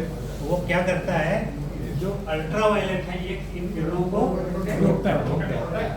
होता क्या है, बाकी जो हानिकारक किरणें हैं ये वाली एक्सरे, गामा, ये सब तो मैग्नेटिक क्षेत्र को रिफ्लेक्ट कर देते हैं, लेकिन जो विजिबल प्रकाश है ये वाला, ये सीधा कहाँ तक आ जाता है? ओजोन, पृथ्वी के यहाँ तक आ जाता है ना। आंखों से देखने वाला ये प्रकाश हमारी पृथ्वी तक आ जाता है, ये डिफ्लेक्ट नहीं होता है। तो हानिकारक चीजें तो चली गई, लेकिन इसके सहारे, इसी के साथ में इसके आसपास वाले दोनों आ जाते हैं। उसका जैसे कोई बड़ा आदमी जाता है तो एक दो उसके साथ में घुस जाते हैं सर, पार्टी उठी है, कितना भी वीआईपी लिखा हो, कितनी भी सिक्योरिटी हो, एक दो आगे पीछे वाले अल्ट्रा और इंफ्रा वाले दो घुस जाते हैं, एक थोड़ा सा ऊपर वाले, एक थोड़ा नीचे वाले। तो वैसे पृथ्वी के वायुमंडल में ये दो लोग घुस जाते हैं, अल्ट्रा और इंफ्रा, ये दो लोग नीचे तक आ जाते हैं। होता क्या है, दिक्कत इन लोगों से, ये ज्यादा पावरफुल है, अगर ये लोग पृथ्वी पर पहुंचे तो तबाही होगी। तो अल्ट्रा को रोकने के लिए किसने बनाया पता नहीं, ईश्वर ने बनाया या प्रकृति ने बनाया, ओजोन लेयर का निर्माण कर दिया, वहां से बच गए इससे। तो ओजोन लेयर में आके वो ओजोन लेयर उसको एब्जॉर्ब कर लेती। उसके बाद भी जब सूर्य के हम बहुत नजदीक होते हैं, गर्मी के दिनों में जून जुलाई में, अल्ट्रा वायलेट किरणें भी नीचे आ जाती हैं, क्योंकि ओजोन लेयर को हम लोगों ने नष्ट कर दिया है, हानि पहुंचा दी। उसकी परत जो मोटी थी वो पतली हो गई। ब्लैक होल हो जाता है, ओजोन में छेद होने शुरू हो गए। छेद, और छेद का मतलब है उतने एरिया के ओजोन गायब हो गए। जैसे छतरी है, छतरी को डूब गया सब चीज। हाँ, तो उस छतरी को हमने कमजोर कर दिया है। तो और या फिर जब सूर्य का ज्यादा ही प्रकोप होता है तब अल्ट्रावायलेट किरणें नीचे आ जाती है। तो वैसे दिनों में हम लोग छाता का यूज करते हैं या फुल बाई के कपड़े नहीं पहनते तो वो बन जाता है स्किन का कलर, हमारी स्किन को वो प्रभाव करने एक्सरेज नहीं आ पाती। पृथ्वी के एक्सरेज गामा रेज, ये सब आ ही नहीं पाती। इनसे हम बिल्कुल सुरक्षित हैं, क्योंकि पृथ्वी के केंद्र में और चारों तरफ मैग्नेटिक क्षेत्र है, वो आ जाता है। दिक्कत है सिर्फ अल्ट्रावायलेट से। अच्छा, इसका उपयोग भी करते हैं हम लोग ना, कीटनाशक और ये सब मारने मारने के लिए लैंप बनाते हैं अल्ट्रावायलेट। मोबाइल में आजकल वो लगाते हैं टेम्पर्ड ग्लास, भी उससे चिपकाते हैं। जी सर। एक गोंद बनाया है कि यूवी लाइट से वो बबल्स नहीं आते, चिपक के हार्ड हो जाता है अंदर ना। पहले क्या ऐसे हाथ से चिपकाते थे तो वो चलता नहीं था सही, क्लैरिटी नहीं आती थी। आजकल हाथ वाला चल रहा है, लेकिन जो कर्व मोबाइल है हाँ। उसके अल्ट्रावायलेट से ही काम होता है। अल्ट्रावायलेट अल्ट्रावायलेट रेज की ताकत ज्यादा है, वो काम करते हैं। और इंफ्रारेड, अच्छा इधर वाली तो पावर ही नहीं है, तो ये नुकसानदायक नहीं है। ये सब पृथ्वी में आ जा सकते हैं। जब विजुअल प्रकाश आ सकता है तो इसके नीचे वाले इनके लिए रुकावट ही नहीं है। ये सूक्ष्म है बहुत। इनकी देखो तरंग जो माइनस में होती जा रही है, जैसे कि फ्रीक्वेंसी -7 है, -7 है, -6 है, -3, -3, ये कम होते चले जा रहे हैं। इनकी पावर कम होती जा रही है और ये हमारे लिए उतनी ही कम हानिकारक होते चले जा रहे हैं और उपयोगी ज्यादा होते जा रहे हैं। जी। जैसे हानिकारक कम होंगे तो उपयोगी ज्यादा हो जाएंगे। जैसे इंफ्रारेड का यूज हम लोग कहाँ करते हैं? रिमोट कंट्रोल, यहाँ से बटन दबाया टीवी, सेंसर में, तो उसमें कौन सा यूज होता है? माइक्रोवेव का यूज करते हैं खाना पकाने में। उसमें कुछ रख दो लिक्विड, उसके अंदर जाके उसको गर्म कर देता है। 9 नंबर का 9 number radio waves body checkup लेता है। सुनिए, अपने रोल नंबर को याद रखिए, क्लास चल रहा हो, धीरे से उठिए, धीरे से चले जाइए। बॉडी चेकअप है। कोई किसी को बुलाएगा नहीं। हाँ, रेडियो वेव्स कम्युनिकेशन हमारे मोबाइल में, टीवी, ट्रांजिस्टर, जितना भी वायरलेस। हाँ सर, फिजियोथेरेपी में, हाँ, जो सिकाई के लिए वो इंफ्रारेड यूज करते हैं। उसमें इनमें क्या गर्मी होती है, जो लाल कलर है, जो सूर्य के प्रकाश में भी जो लाल कलर है वो गर्मी देता है।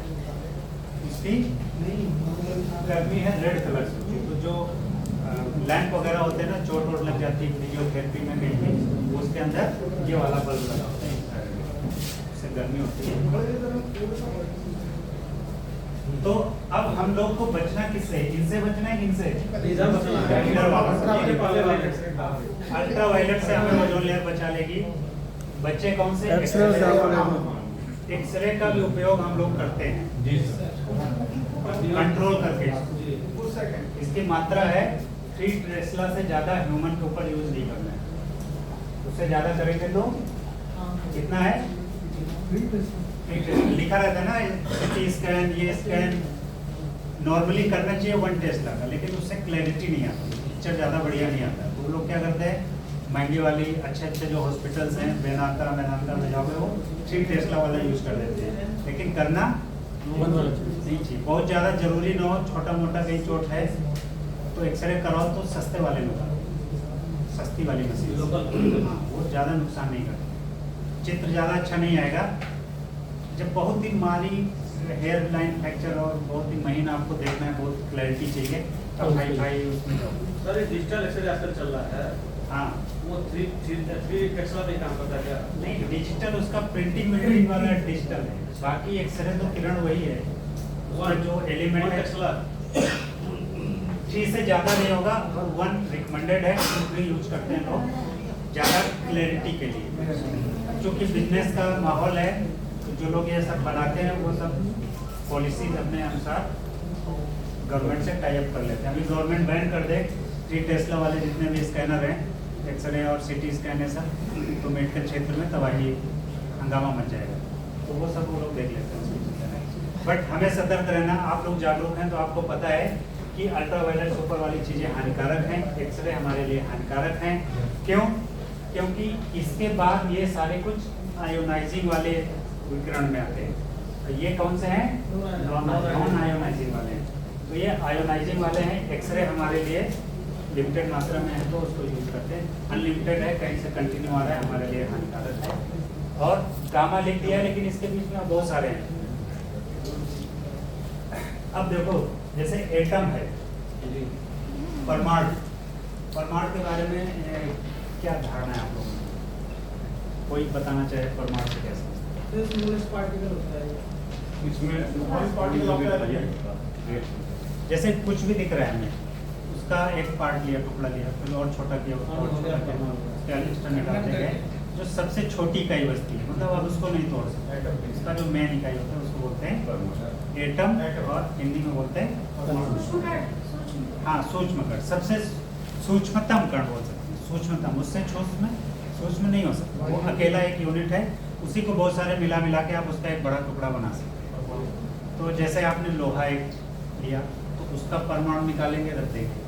मान लो एल्यूमिनियम लिया, उसका एक, धातुओं का इसलिए उदाहरण ले रहे हैं कि वो समझ में आए, एल्यूमिनियम के लिए निकाल के रख दिया, तो दोनों में अंतर क्या होगा?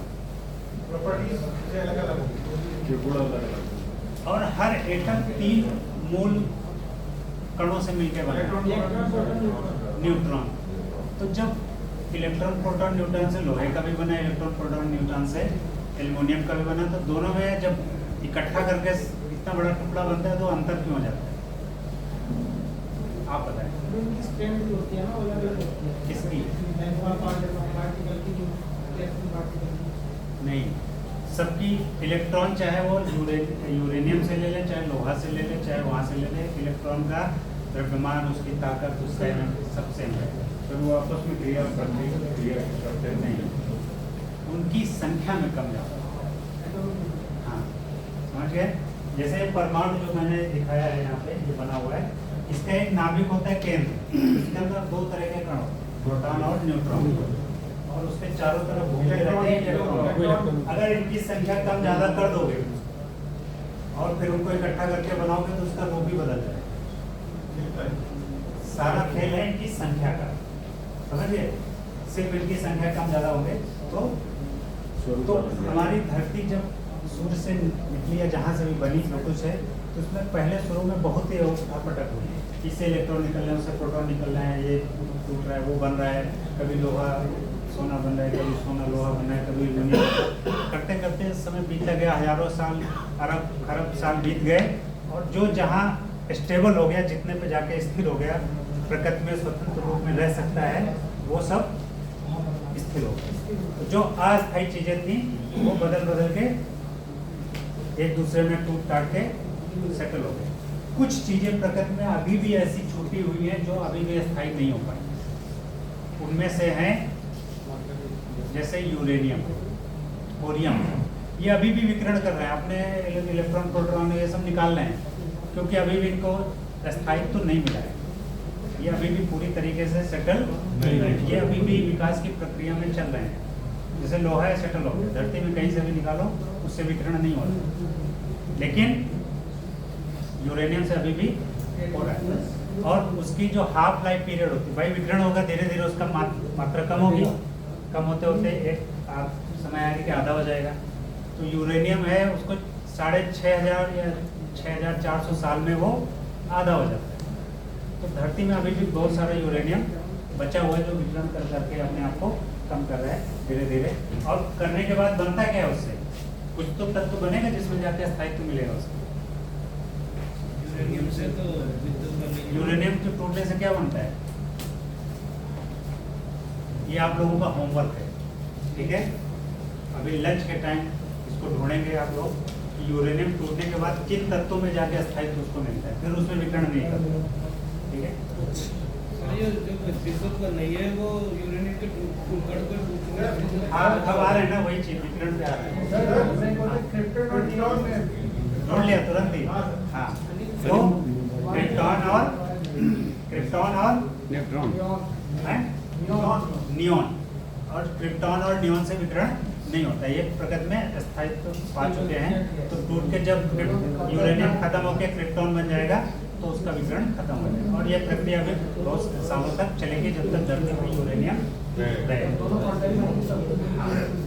तो जो सूर्य से आने वाला विकिरण है हानिकारक, उसकी चिंता नहीं है, चिंता है मानव की। ये खुराफाती है।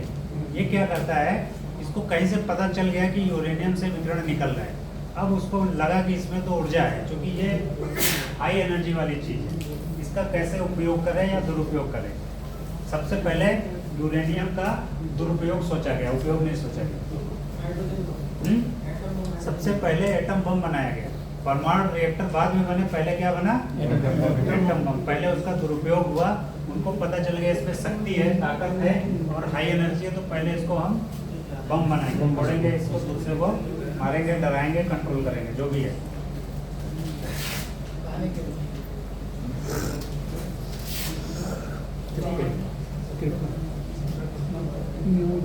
ये आगे नहीं होगा इससे पहले नीचे चलिए। तो सर ये रेडिएशन, अब जो रेडिएशन हम लोग पढ़ रहे हैं एनबीसी में, अब आते हैं उसमें, वो है आयोनाइजिंग रेडिएशन। ठीक है, इसमें जो सबसे खतरनाक है, टॉप लेवल की बात करेंगे तो उसके नीचे वाले उसी में कवर हो जाएंगे। उसमें से सबसे लास्ट में देखा था हमने, पीछे क्या लिखा था? गामा रेस लिखा था ना। हो सकता है इसके आगे कुछ हो जो वैज्ञानिक लोग अभी ना खोज पाए हो, तो हमें नहीं पता, बट आज की डेट में जितना कुछ हमें पता है उसमें गामा रेस सबसे ज्यादा खतरनाक है, क्योंकि इनकी ताकत सबसे ज्यादा है, इनकी भेदन क्षमता, इनकी आयोनाइजेशन क्षमता सबसे ज्यादा है। और अच्छा, हमें किस तरीके से नुकसान करेंगी? हमारे शरीर का आयोनाइजेशन कर देते हैं, हमारे शरीर के जो मूल तत्व हैं उनको तोड़ देते हैं। उससे क्या होगा? हमारी टिश्यूज गल जाएंगी, सड़ जाएंगी, हमारे अंग खराब हो जाएंगे, अंदर के अंग खराब हो जाएंगे, हमारा डीएनए चेंज हो जाएगा, हमारे बच्चे पाइज हो जाएंगे। यही तो होगा रेडिएशन से। ज़्यादा मात्रा में हुई तो मर भी जाएंगे, थोड़ी देर के लिए हुआ तो। अगर ज़्यादा मात्रा में रेडिएशन के कण आ गए तो वो कितने समय में उसकी डेथ हो सकती है? रेडिएशन सर्किट पे निर्भर करता है। 20 सीवर्ट्स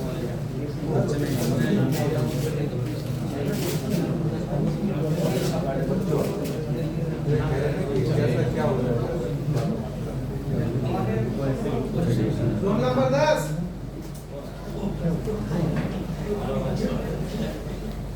आराम से।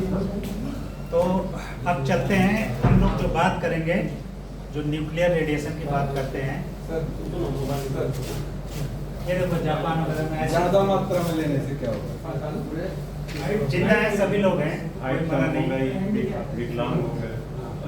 अब ये बच्चा है, इसको हाथ के रूप में छोटा सा हाथ है, एक ही उंगली बाकी गायब हो गई, क्योंकि जब माँ के घर में उसको माँ बाप से जो डीएनए मिला उसमें डाटा ही पूरा नहीं था, तो उसमें गड़बड़ हो गई, रेडिएशन ने उसको खंडित कर दिया, डिलीट मार दिया, उतना खंडित कर दिया, खंडित कर दिया।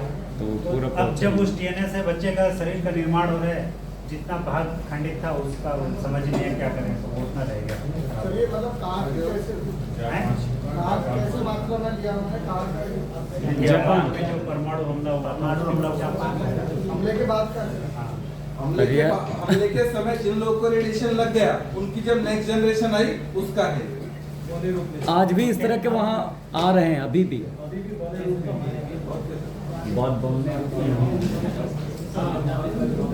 तो हम लोग सुनो भाई, अब देखो सबसे इम्पोर्टेंट चीज, ये पूरा था बैकग्राउंड जो सबका क्वेश्चन था, ये पिक्चर क्लियर होना जरूरी था कि रेडिएशन क्या है, नहीं तो एक भ्रम जैसा बना रहता है। रेडिएशन समझ आएगा, दो तरीके का है। हमने देखा जो सूर्य का प्रकाश है वो मानक है हमारे लिए अच्छा है, उससे ऊपर लेवल है तो हानिकारक है, नीचे है तो लाभदायक है, नुकसानदायक नहीं है। उस हानिकारक में भी अल्ट्रावायलेट का ओजोन लेयर हमारा प्रोटेक्ट कर देती है। सबसे टॉप में चलते हैं, था हमारे पास gamma radiation, alpha, beta, gamma, neutron और एक्सरे। ये 5 ऐसे रेडिएशन हैं जो हमारे शरीर में लगते ही तुरंत ही आयोनाइजेशन शुरू कर देते हैं। उनका नाम ये है, इनसे हमें बचना है। ये जो सब प्रक्रिया कर रहे हैं हम इनके लिए कर रहे हैं।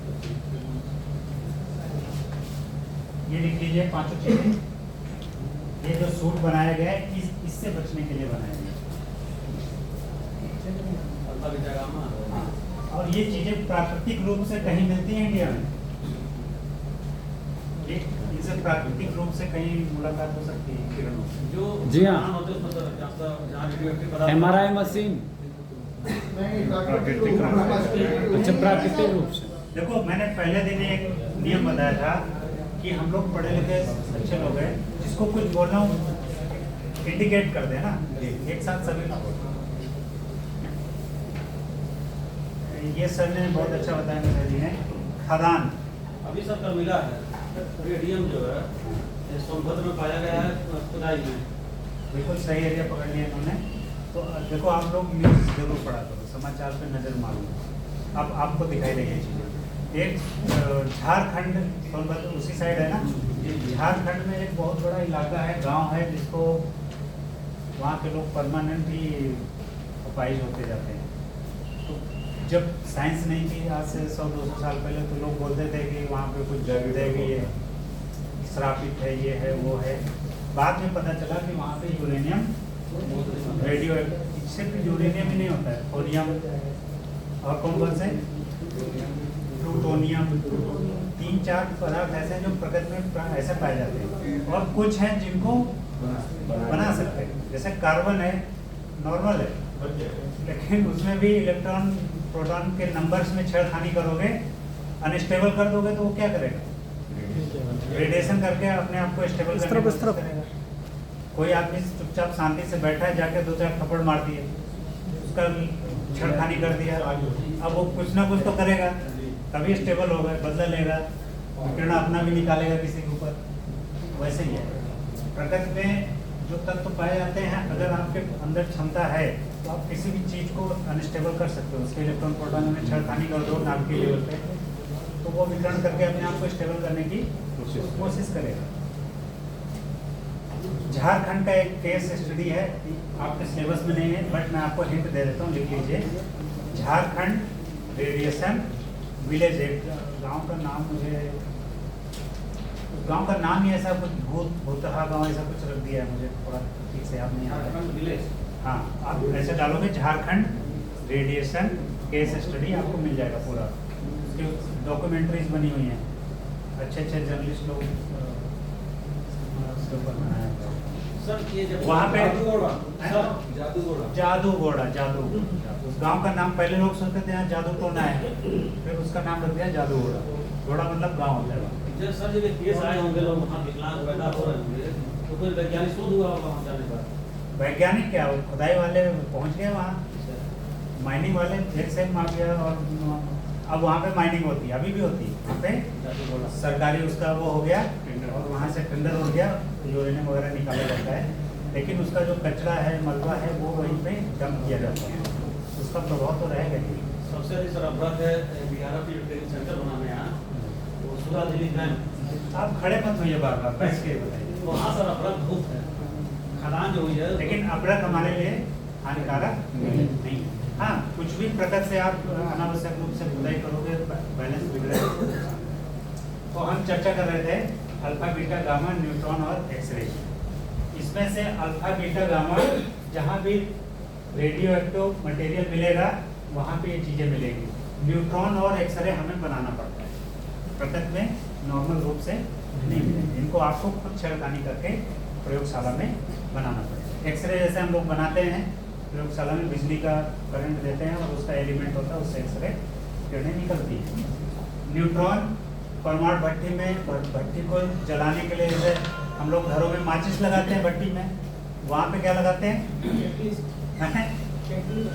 न्यूट्रॉन लगाते हैं। यूरेनियम है, वो विघटन तभी शुरू होगा जब उस पर न्यूट्रॉन की बीमारी करेंगे, मतलब माचिस का काम करता है न्यूट्रॉन। तो वहाँ पे परमाणु भट्टियों में, जहाँ भी कहीं परमाणु ईंधन आपको यूज करना है, तो आपको न्यूट्रॉन पैदा करना पड़ेगा। कैसे होता है वो वैज्ञानिक आपको सर्च करने में मिल जाएगा। ये देखो 235-92, ये यूरेनियम का साइंस की चीजें, परमाणु क्रमांक, एटॉमिक नंबर, उस पर न्यूट्रॉन मार दिया, माचिस लगा दी, ये टूट गया।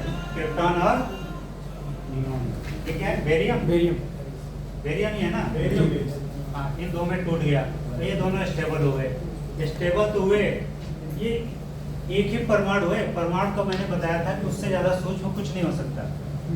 उसको छेड़खानी किया, उसको इतना गुस्सा आया भयंकर एनर्जी निकली उससे।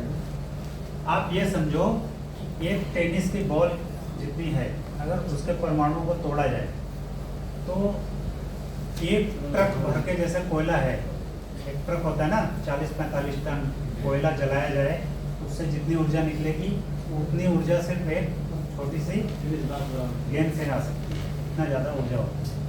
परमाणु संयंत्र में छोटा सा एक रॉड होती है ईंधन की, उसको लगा देते हैं और कंटिन्यू घंटों ऊर्जा देता रहता है।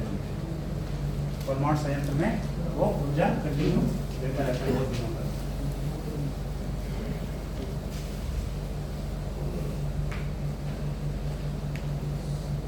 ठीक है, तो जब कहीं इसको तोड़ा जाएगा, हम बात कर रहे थे न्यूक्लियर बम की, है ना। दो ही जगह हैं, एक तो प्राकृतिक रूप से यूरेनियम वगैरह जहाँ पाया जाता है, मैंने झारखंड का केस बताया, तो वहाँ तो कुछ कर नहीं सकते, प्रकृति में है। सबसे अच्छा उस एरिया को छोड़ दो, वहाँ से हट जाओ, एक वो बचाव हो गया। दूसरा कहाँ मिलेगा? प्रयोगशालाओं में या मेडिकल फील्ड में, तो वहाँ जो लोग काम करते हैं वो उसकी सेफ्टी निर्धारित करते हैं। वो लोग अपना तो चैम्बर ऐसा बनाया जाता है, उसकी दीवारें मोटी होती है कंक्रीट की, है ना, और पीछे दूसरी तरफ से जाके वो लोग जो लाइव असिस्टेंट वगैरह होते हैं ना, वहाँ पे जो रहते हैं, वो लोग अपना सेफ्टी अपनाते हैं। हम लोग को भी ध्यान देना चाहिए। वो लोग कभी कभी क्या करते हैं, जैसे आप पेशेंट को लेके गए एक्सरे कराने, तो आपको ही भेज देंगे पकड़ के रखो, है ना। आपको नहीं पता आपके ऊपर भी रेडिएशन पड़ रहा है, वो नहीं जाएगा, जबकि काम उसका है, पैसे वो उसी चीज़ के ले रहे हैं। एक्चुअल में जब एक्सरे हो रहा है तो सिर्फ एक्सरे रूम में वही व्यक्ति होना चाहिए जिसका एक्सरे होना है। अब आते हैं अपने जो एटॉमिक वाले परमाणु बम, अगर फूटा कहीं, जिसके हम लोग चर्चा कर रहे थे ऑपरेशन सिंदूर वाला, जो है ना माहौल बिगड़ा था। अगर ऐसी सिचुएशन हुई टाइम पे आप एटॉमिक बम फोड़ दिया गया, परमाणु बम फोड़ दिया गया, चारों तरफ रेडिएशन हो जाएगा। अच्छा, रेडिएशन के साथ जो एनर्जी निकलती है वो नॉर्मल बम का काम करती है, तोड़ फोड़ मचाती है। उसकी जो ऊर्जा है, आग से जल जाते हैं लोग, सामान जल जाते हैं, वस्तुएं जल जाती हैं, पेड़ पौधे जल जाते हैं। उसकी जो धमक होती है, शॉक होते हैं, उससे टूट फूट हो जाती है। बिल्डिंग उड़ के उधर गिरी, पेड़ उधर गिरा, आदमी गायब हो गया, एवोपरेट हो गया, पूरा जल उड़ गया। लेकिन जो रेडिएशन है उसका प्रभाव अलग ढंग से, वो दूर दूर तक चला जाता है। अब देखो, इसमें हम फोकस करेंगे अल्फा, बीटा और गामा। न्यूट्रॉन और एक्सरे लेबोरेटरी में बनते हैं, तो हमें चिंता करने की जरूरत नहीं। नीचे रहिए, नीचे। ठीक है, कोई नहीं। देखो चेक करोगे, है तो नहीं रेडिएशन, रास्ता उधर है। अब ध्यान देना, क्लास में यार कोई नहीं, चलिए सर।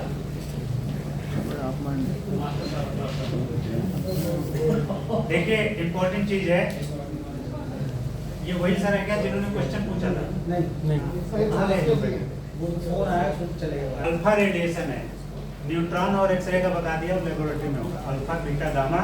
जब कहीं परमाणु बम फूटेगा तो यही तीन चीजें उससे निकलेंगी। तो जो अल्फा पार्टिकल होता है उसको आप एक थिन पेपर, मतलब आपका जो कॉपी का एक पेज है, उससे रोक सकते हैं।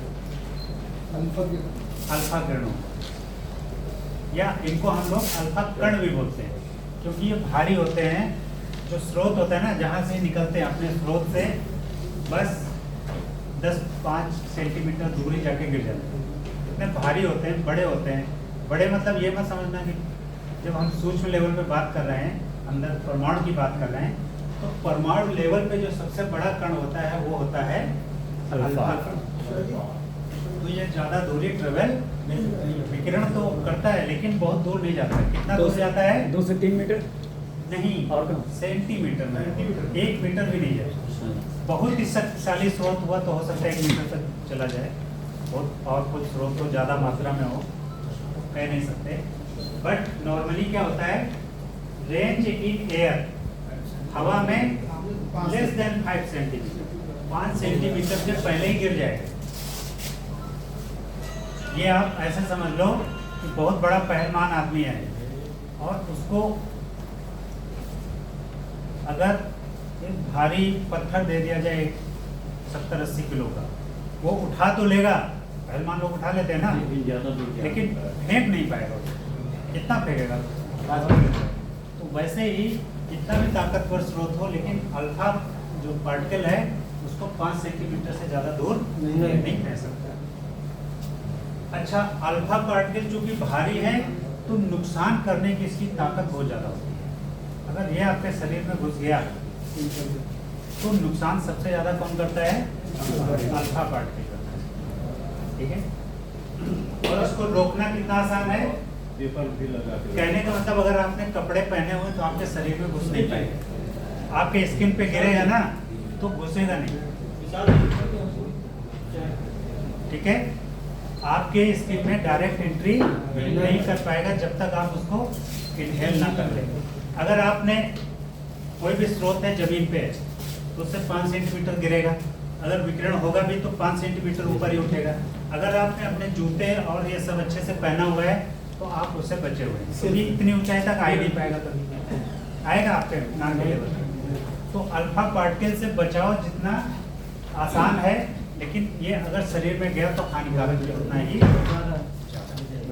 तो आप अब बताओ, ये NBC सूट अल्फा पार्टिकल के लिए प्रभावी है? कितना प्रतिशत? 100%। ठीक है सर, जो सबसे ज्यादा खतरनाक पार्टिकल है वो कौन सा है? अल्फा, और उसके लिए ये 100% प्रभावी है। Doubt clear? अब चलते हैं बीटा पार्टिकल। और यही नहीं, अगर आपके पास ये नहीं है तो आप क्या करेंगे? क्या करेंगे? रेनकोट पहन लीजिए। जब पेपर की एक सीट उसको रोक सकती है तो आप रेनकोट पहन, शरीर आप पूरा ढक लीजिए। और मैंने एक चीज आपको बताई कि अल्फा पार्टिकल ज्यादा ऊपर नहीं रहता, तो आप अपने पैरों की सुरक्षा कर लीजिए। पैरों में हो सकता है कहीं कटा पिटा हो तो प्रवेश कर जाए ना। सर ने कल 4 या 5 बताए थे शरीर में, इनहेलेशन, इंजेक्शन, डाइजेशन, अब्जॉर्प्शन, ये सब बताए थे ना। तो हो सकता है कहीं घाव हो, कटा हो, स्किन कटी हो तो उसमें चला जाए, अदरवाइज जाएगा नहीं। तो जो सबसे खतरनाक पार्टिकल है उससे सुरक्षा भी उतना ही जरूरी है, आसान है ना। अब आ जाओ, हाँ, इसका वजन कैसा है? वेरी लाइट, बहुत ही हल्का है। तो ये क्या करेगा? हल्का है, range in air, energy dependent. अगर उसको स्रोत ताकतवर है तो दूर तक रेडिएशन चला जाएगा, अगर ताकतवर नहीं है तो ज़्यादा दूर नहीं जा पाएगा। इसको किससे रोक सकते हैं? प्लास्टिक की एक शीट रोक सकती है। प्लास्टिक थोड़ा थिक होती है, स्ट्रॉन्ग होती है, प्लास्टिक रोक सकती है। उससे मोटी चीज़ें तो ऑब्वियसली रोक ही लेंगी, लोहे की परत, एल्युमिनियम की परत। कहने का मतलब आप इस कमरे के अंदर बैठे हो, बाहर कहीं रेडिएशन हो रहा है तो आप सिर्फ अल्फा और बीटा से सुरक्षित है। तो समझ गए, कहीं भी रेडिएशन हो जाए, कुछ हो जाए तो आप सेंटर ले लो, कहीं कंक्रीट की दीवार है किसी उसके पीछे, तो अल्फा बीटा से आप बच जाएंगे। अच्छा, बीटा की जो हानि करने की क्षमता है कैसे होगी? Internal external. इसकी वेदन क्षमता तो ज़्यादा है क्योंकि ये सूक्ष्म है। अल्फा पार्टिकल भारी था तो आपके शरीर में प्रवेश नहीं कर पा रहा था, लेकिन ये प्रवेश ये सूक्ष्म में प्रवेश कर जाएगा, लेकिन इसकी नुकसान करने की क्षमता अल्फा से कम है। सर ये कोरोना से भेद है क्या सर? हैं? सर जो कोरोना वायरस था उससे भेद है क्या सर? हाँ, आप सोचो कैसे मिलते हैं। कोरोना वायरस है, जीवाणु विषाणु है, बायोलॉजिकल में चले गए। वो बायोलॉजिकल चीज है, मतलब उसके हाथ पैर में वो चलता है। ये एक किरण है जो एक प्रकाश, मतलब जैसे प्रकाश निकलता है स्रोत से, उसका जो स्रोत है कोई यूरेनियम का टुकड़ा है, उससे निकल रहा है, किरण निकल रही है। तो ये हमारे शरीर में जाएगा तो हमारे शरीर को वही चीज बताना तोड़ देगा, आयोनाइज कर देगा, उसके जो मूल तत्व हैं उनमें तोड़ देगा। और जो बैक्टीरिया वायरस क्या करता है? क्या करता है? हमारी कोशिकाओं पे कब्जा कर लेता है, उसका भोजन पानी खुद खाता है और अपनी जनसंख्या बढ़ाता है। 2 से 4, 4 से 8। आपकी कोशिकाएं कम, उनकी कोशिकाएं ज़्यादा। आपकी सेना बढ़ाने लगता है, आपकी सेना कम होने लगती है।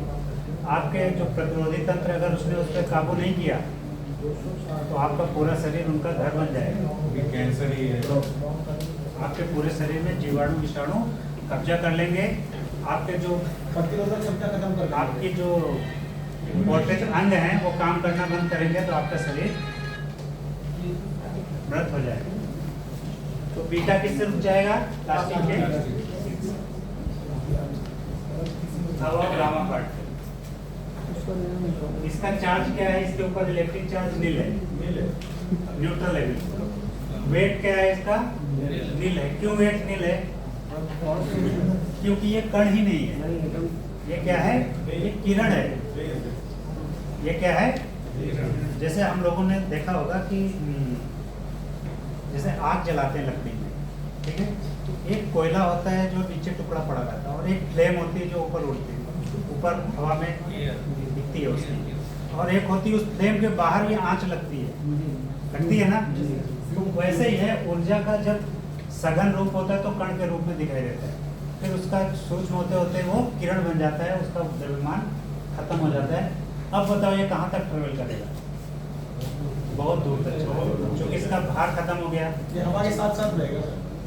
हाँ, हवा की भी जरूरत नहीं है। आप ये दीवार है इसके बीच से निकल जाएगा। सूक्ष्मता इसकी ज़्यादा है, सूक्ष्म हो गया।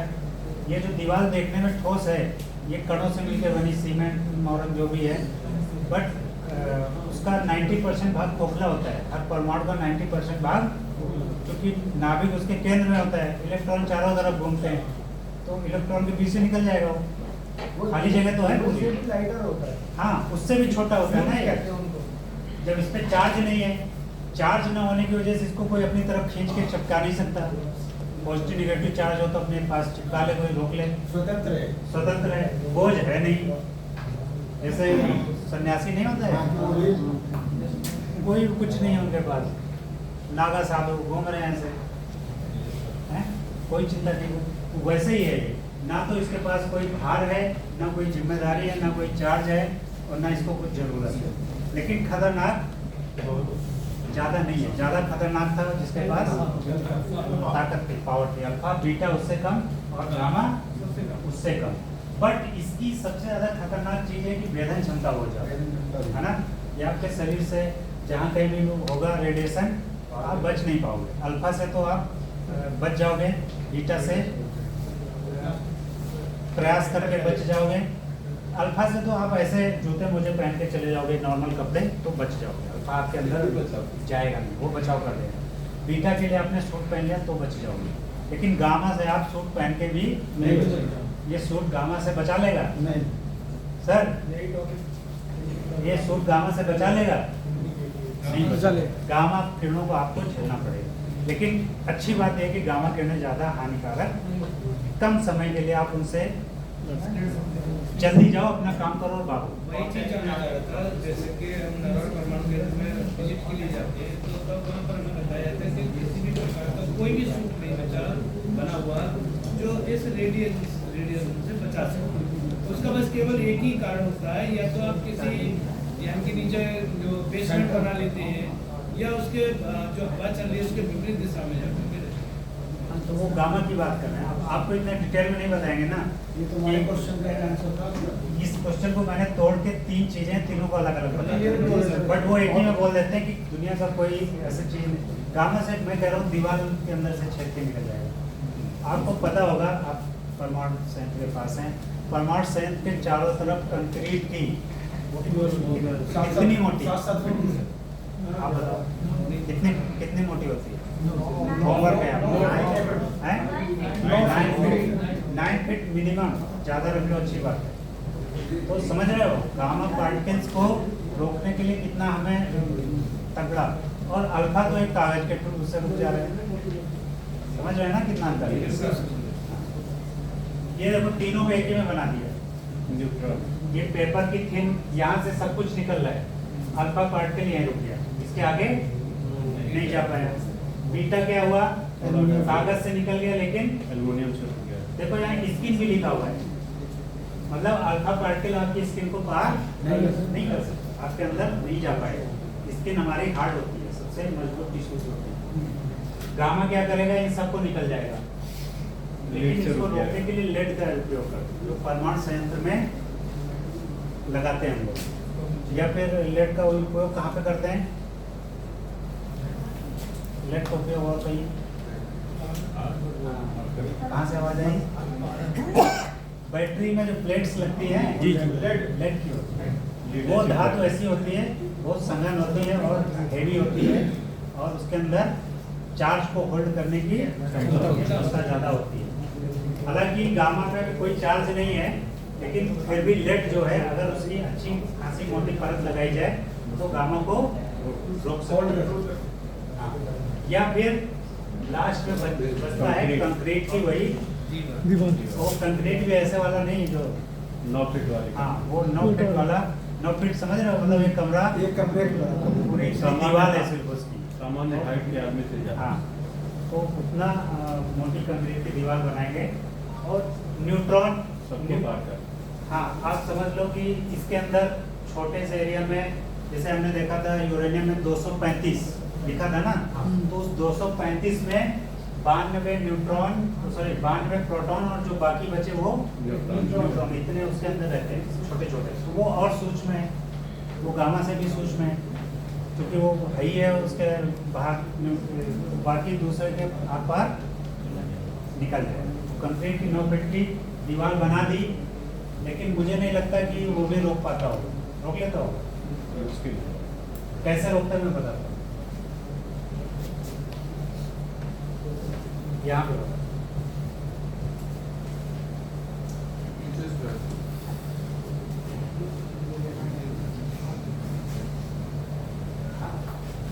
जैसे एक एटम है ये, ठीक है, परमाणु, ये ठोस है और इसका बाहरी भाग पूरा क्या है? खाली है। तो न्यूट्रॉन मान लो इसके अंदर से निकल गया, और एक दूसरा परमाणु यहाँ पे है, तो क्या होगा? मान लो इससे भी बच गया, लेकिन जब 9 फीट की दूरी तय करेंगे तो कहीं ना कहीं जाकर वो नाभिक से टकरा जाएगा, और किसी भी नाभिक के आर पार कुछ नहीं जा सकता। और उसकी भेदन क्षमता भी कम होती चली जाएगी। हाँ भाई, वो मान लो यहाँ पे टकराया और डिफ्लेक्ट हो गया, किनारे पे टकराया और डिफ्लेक्ट हो गया, तो धीरे धीरे वो लड़ते झगड़ते और ठोकर खाते हुए जैसे आगे जाएगा, उसकी पावर धीरे धीरे कम होती जाएगी। और जो नाभिक है, किसी भी ह्यूमंस के जो क्रीम वाले एकदम बढ़िया साइंटिस्ट, उन लोगों ने बहुत मेहनत करी तब जाके एक नाभिक को तोड़ पाए। हम आप तो देख भी नहीं सकते, तोड़ने की तो बात ही है। तो वो नाभिक से जो कुछ टकराएगा उसको, और इवन नाभिकीय विखंडन में भी तोड़ नहीं पाते। होता क्या एक्चुअल में, जो कह दो कार्बन का नाभिक का तोड़ दे, कोई नहीं तोड़ सकता, हाइड्रोजन का नाभिक नहीं तोड़ सकते, सिर्फ यूरेनियम का ही, प्लूटोनियम और इनका ही क्यों तोड़ पाते? क्योंकि उसमें कितने थे अंदर? 235। जैसे एक कमरा है, इसकी संख्या है, इसमें 100 लोगों के खड़े होने की क्षमता है, और ठूस ठूस के इसमें 110 या 112 बढ़ दिए, समझिए, फुल पैक है। अब उसके बाद अगर इसमें कुछ और डालने की कोशिश करेंगे तो जाएगा? नहीं जाएगा।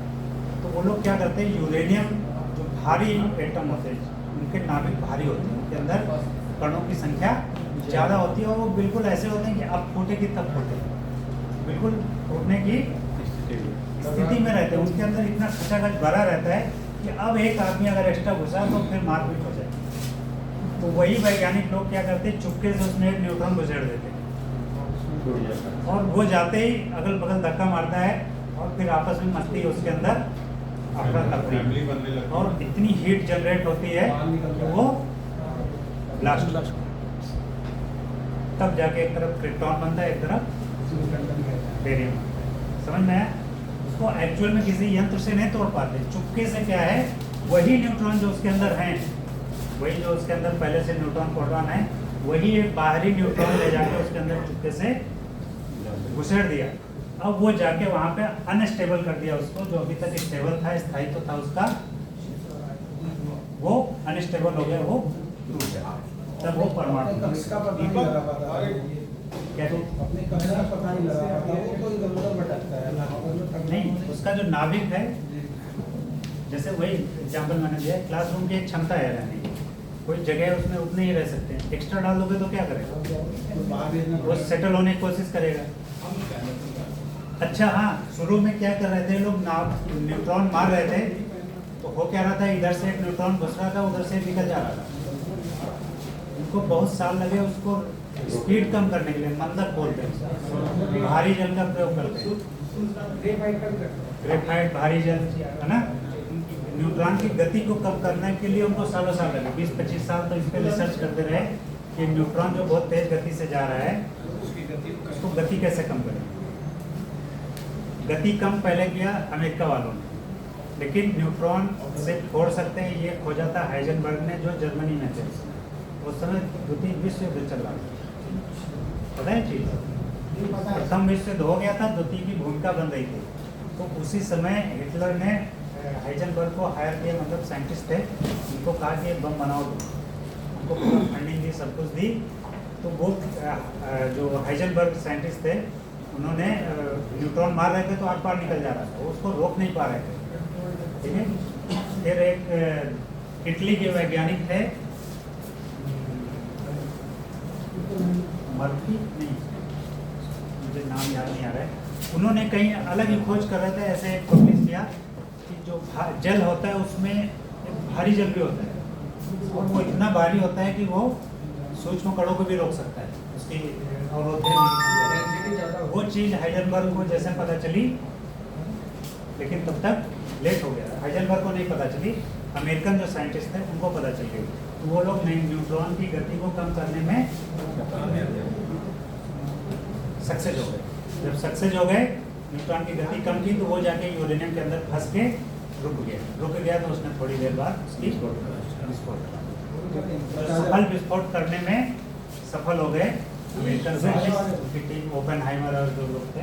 फिर उन्होंने जैसे सफल हो गए तो बड़ी मात्रा में लगा के उसको बम बना दिया और फोड़ भी दिया। कहाँ पे? जापान।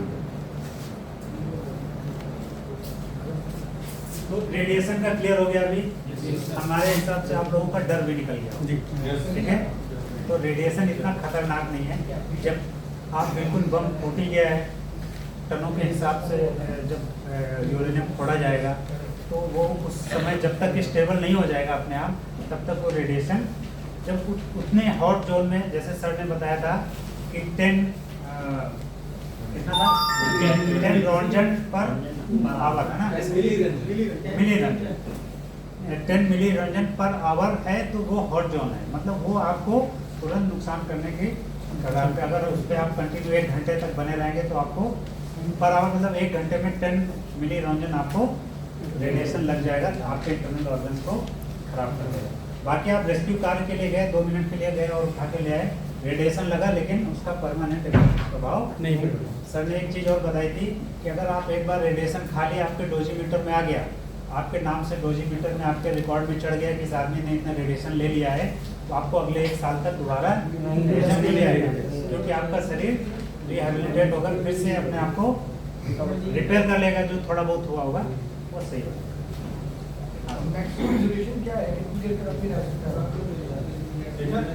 इसी में आगे स्लाइड है, वो मैं बताना भूल गया।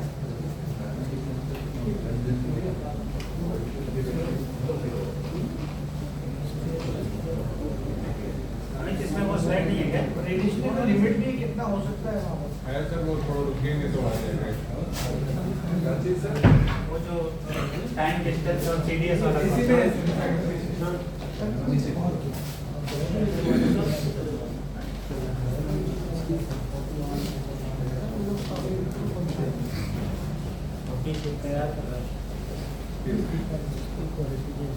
हाँ बस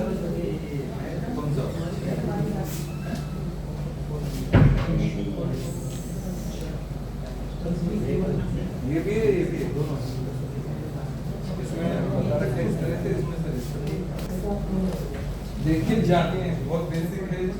जैसे यंत्र बंत्र नहीं है दुनिया, इसलिए कितना रेडिएशन है, कितनी देर में क्या है, कुछ भी मत रखो, दिमाग में एक यंत्र रखो, TDS, time distance and seedling. Seedling तो आप कर सकते हो ना अपनी, जैसे सर ने कितना अच्छा बताया था, आपके पास सूट नहीं, आप सिविल डिफेंस वाले हो, आप रेड कोट पहन लो, कम से कम बीटा और अल्फा से तो बच जाएंगे, नहीं बच जाएंगे। बिल्कुल।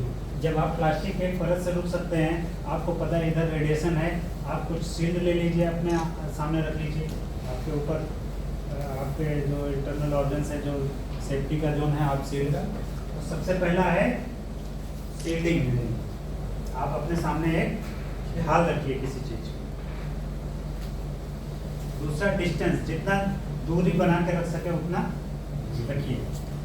और तीसरा है टाइम, जितना कम समय से कम समय वहाँ रुक सके उतना अच्छा है, जल्दी से वहाँ से अपना काम करें और निकल जाए। बस यही इसका बचाव है, और इसका कोई दवा नहीं है, इसका कोई तरीका नहीं है। और चूंकि नाभिकीय स्तर की चीज़ है तो उसमें स्विच ऑन स्विच ऑफ करने की कोई व्यवस्था नहीं है। रेडिएशन है तो वो निकलेगा, वो अपना प्रभाव करना है तो करेगा। सर रेडिएशन में अलग अलग टाइप्स होते हैं, जैसे कोई हल्का हो, कोई ज़्यादा, मतलब कोई ज़्यादा इफेक्टिव हो, कोई कम हो। टीवी तो मैंने बताया अल्फा बीटा गामा, यही रेडिएशन है जिसके खिलाफ हम लोग, बाकी रेडिएशन तो नॉन आयोनाइजिंग है जो हमारे मैक्सिमम लिमिट है, कुछ मैक्सिमम कितना हो सकता है इसका रेड जोन में कितना ज़्यादा हो सकता है? रेड नहीं, hot zone. Hot zone hot zone की कोई लिमिट नहीं है, वहाँ पे कौन सा एलिमेंट है, कितना पावरफुल है, तो बहुत थोड़ा भी हो सकता है, बहुत। जैसे आप मीटर अपना लेके गए, 10 तो मिनिमम नहीं हाँ, अगर हॉट जोन बना रहे तो मिनिमम कैसे तो हो गई, तभी से हॉट जोन बना रहे हैं ना। तो जैसे आप अपना मीटर लेके गए, आप जा रहे हैं, जैसे रीडिंग वहाँ तक पहुँच गई, आप झंडा गाड़ दीजिए, सील्ड कर दीजिए, फिर आप सीधा नहीं जाएंगे, आप साइड में जाएंगे, ठीक है। जब फिर आपको उतना रीडिंग मिल गई, फिर आपको एरिया मार्क कर देना है, और वो इसीलिए कि उसमें कोई जाएगा नहीं। आपको एक चीज़ और बताऊँ, खास चीज़, नॉर्मली क्या करते हैं, कोई भी घटना दुर्घटना हो जाए, उसका सिद्धांत यह है कि जो लोग उसमें जान गंवा गए या मृत हो गए, उनको 100% रिकवर करने का सिद्धांत है कि करना चाहिए। उनकी अंत्येष्टि ससम्मान जैसे होते उनके धर्म के अनुसार किया जाए, उनको पक्का रिट्रीव किया जाए। ऐसा नहीं कि आपदा में हो गया तो छोड़ नहीं, खुदाई करते, चाहे कितना पैसा लग जाए, गवर्नमेंट करती है, सोसाइटी करती है, सब लोग करते हैं, हम लोग भी ह्यूमन है करते हैं। लेकिन जब न्यूक्लियर रेडिएशन का केस आता है, न्यूक्लियर दुर्घटना होती है मेजर, तो उसमें एक सिद्धांत है, अगर हॉट जोन जो एक लिमिट से ज़्यादा रेडिएशन है, वहाँ पे कुछ डेड बॉडीज पड़ी हैं, तो उनको रिट्रीव नहीं किया, क्योंकि वो एक अलग समस्या हो जाएगी कि ये लिमिट से ज़्यादा है, वो अपने आप में एक स्रोत है, वो समय के साथ डिकम्पोज होके क्रिमेशन करने वालों को उसको जलाओगे, गाड़ोगे, कहीं भी वो कंटामिनेशन फैल जाए, उनका क्या करते हैं? छोड़ तो दो। वहीं पे हम तो उसके वहीं आगे छोड़ प्रकृति के हवाले कर देते हैं, क्योंकि रेडिएशन एक लिमिट से ज़्यादा। जब तक उसका फॉलोअप का, ऐसा नहीं कि मॉनिटरिंग नहीं होगी उस एरिया की, ऑर्डर कर दिया जाएगा, उसकी रीडिंग टाइम टू टाइम लेते रहेंगे, जब रेडिएशन का लेवल लिमिट में आ जाएगा तब उसके बाद बाकी प्रक्रियाएं। तो उसको वॉच कब करेंगे सर कि ये कंप्लीट हो? देखो, ये घटनाएं पूरे दुनिया में एक ही दो बार कहीं हुई हैं, बड़ी जो ऐसे वाली। एक तो हिरोशिमा नागासाकी में बम गिराया था, वो हो गया। उसके अलावा परमाणु संयंत्र में एक चेरनोबिल में हुआ है, एक फुकुशिमा दाइची जापान में हुआ है, जो सुनामी आ गया था ना, उसकी वजह से 2013 तो और ज़्यादा महामारी फैलने की, अगर वो बॉडी में बॉडी महामारी नहीं फैलाता। ये एक मिथ है लोगों में कि डेड बॉडी महामारी फैलाती, नहीं। अगर वो डेड बॉडी किसी महामारी की वजह से मरी है तब महामारी फैलेगी। तब महामारी फैलेगी, अदरवाइज डिकम्पोज हो जाएगी। प्रकृति का एक नियम है कि कुछ भी ऑर्गेनिक मटेरियल है वो अपने मूल तत्व में टूट जाएगा। जो गैस होगी गैस बन जाएगा, जो लिक्विड होगा लिक्विड हो जाएगा, जो सॉलिड है वो पड़ा रहेगा, वो अपने आप धीरे धीरे अपने मूल तत्व में टूट जाएगा। छोटे छोटे बैक्टीरिया, वायरस, बैक्टीरिया और सूर्य का प्रकाश,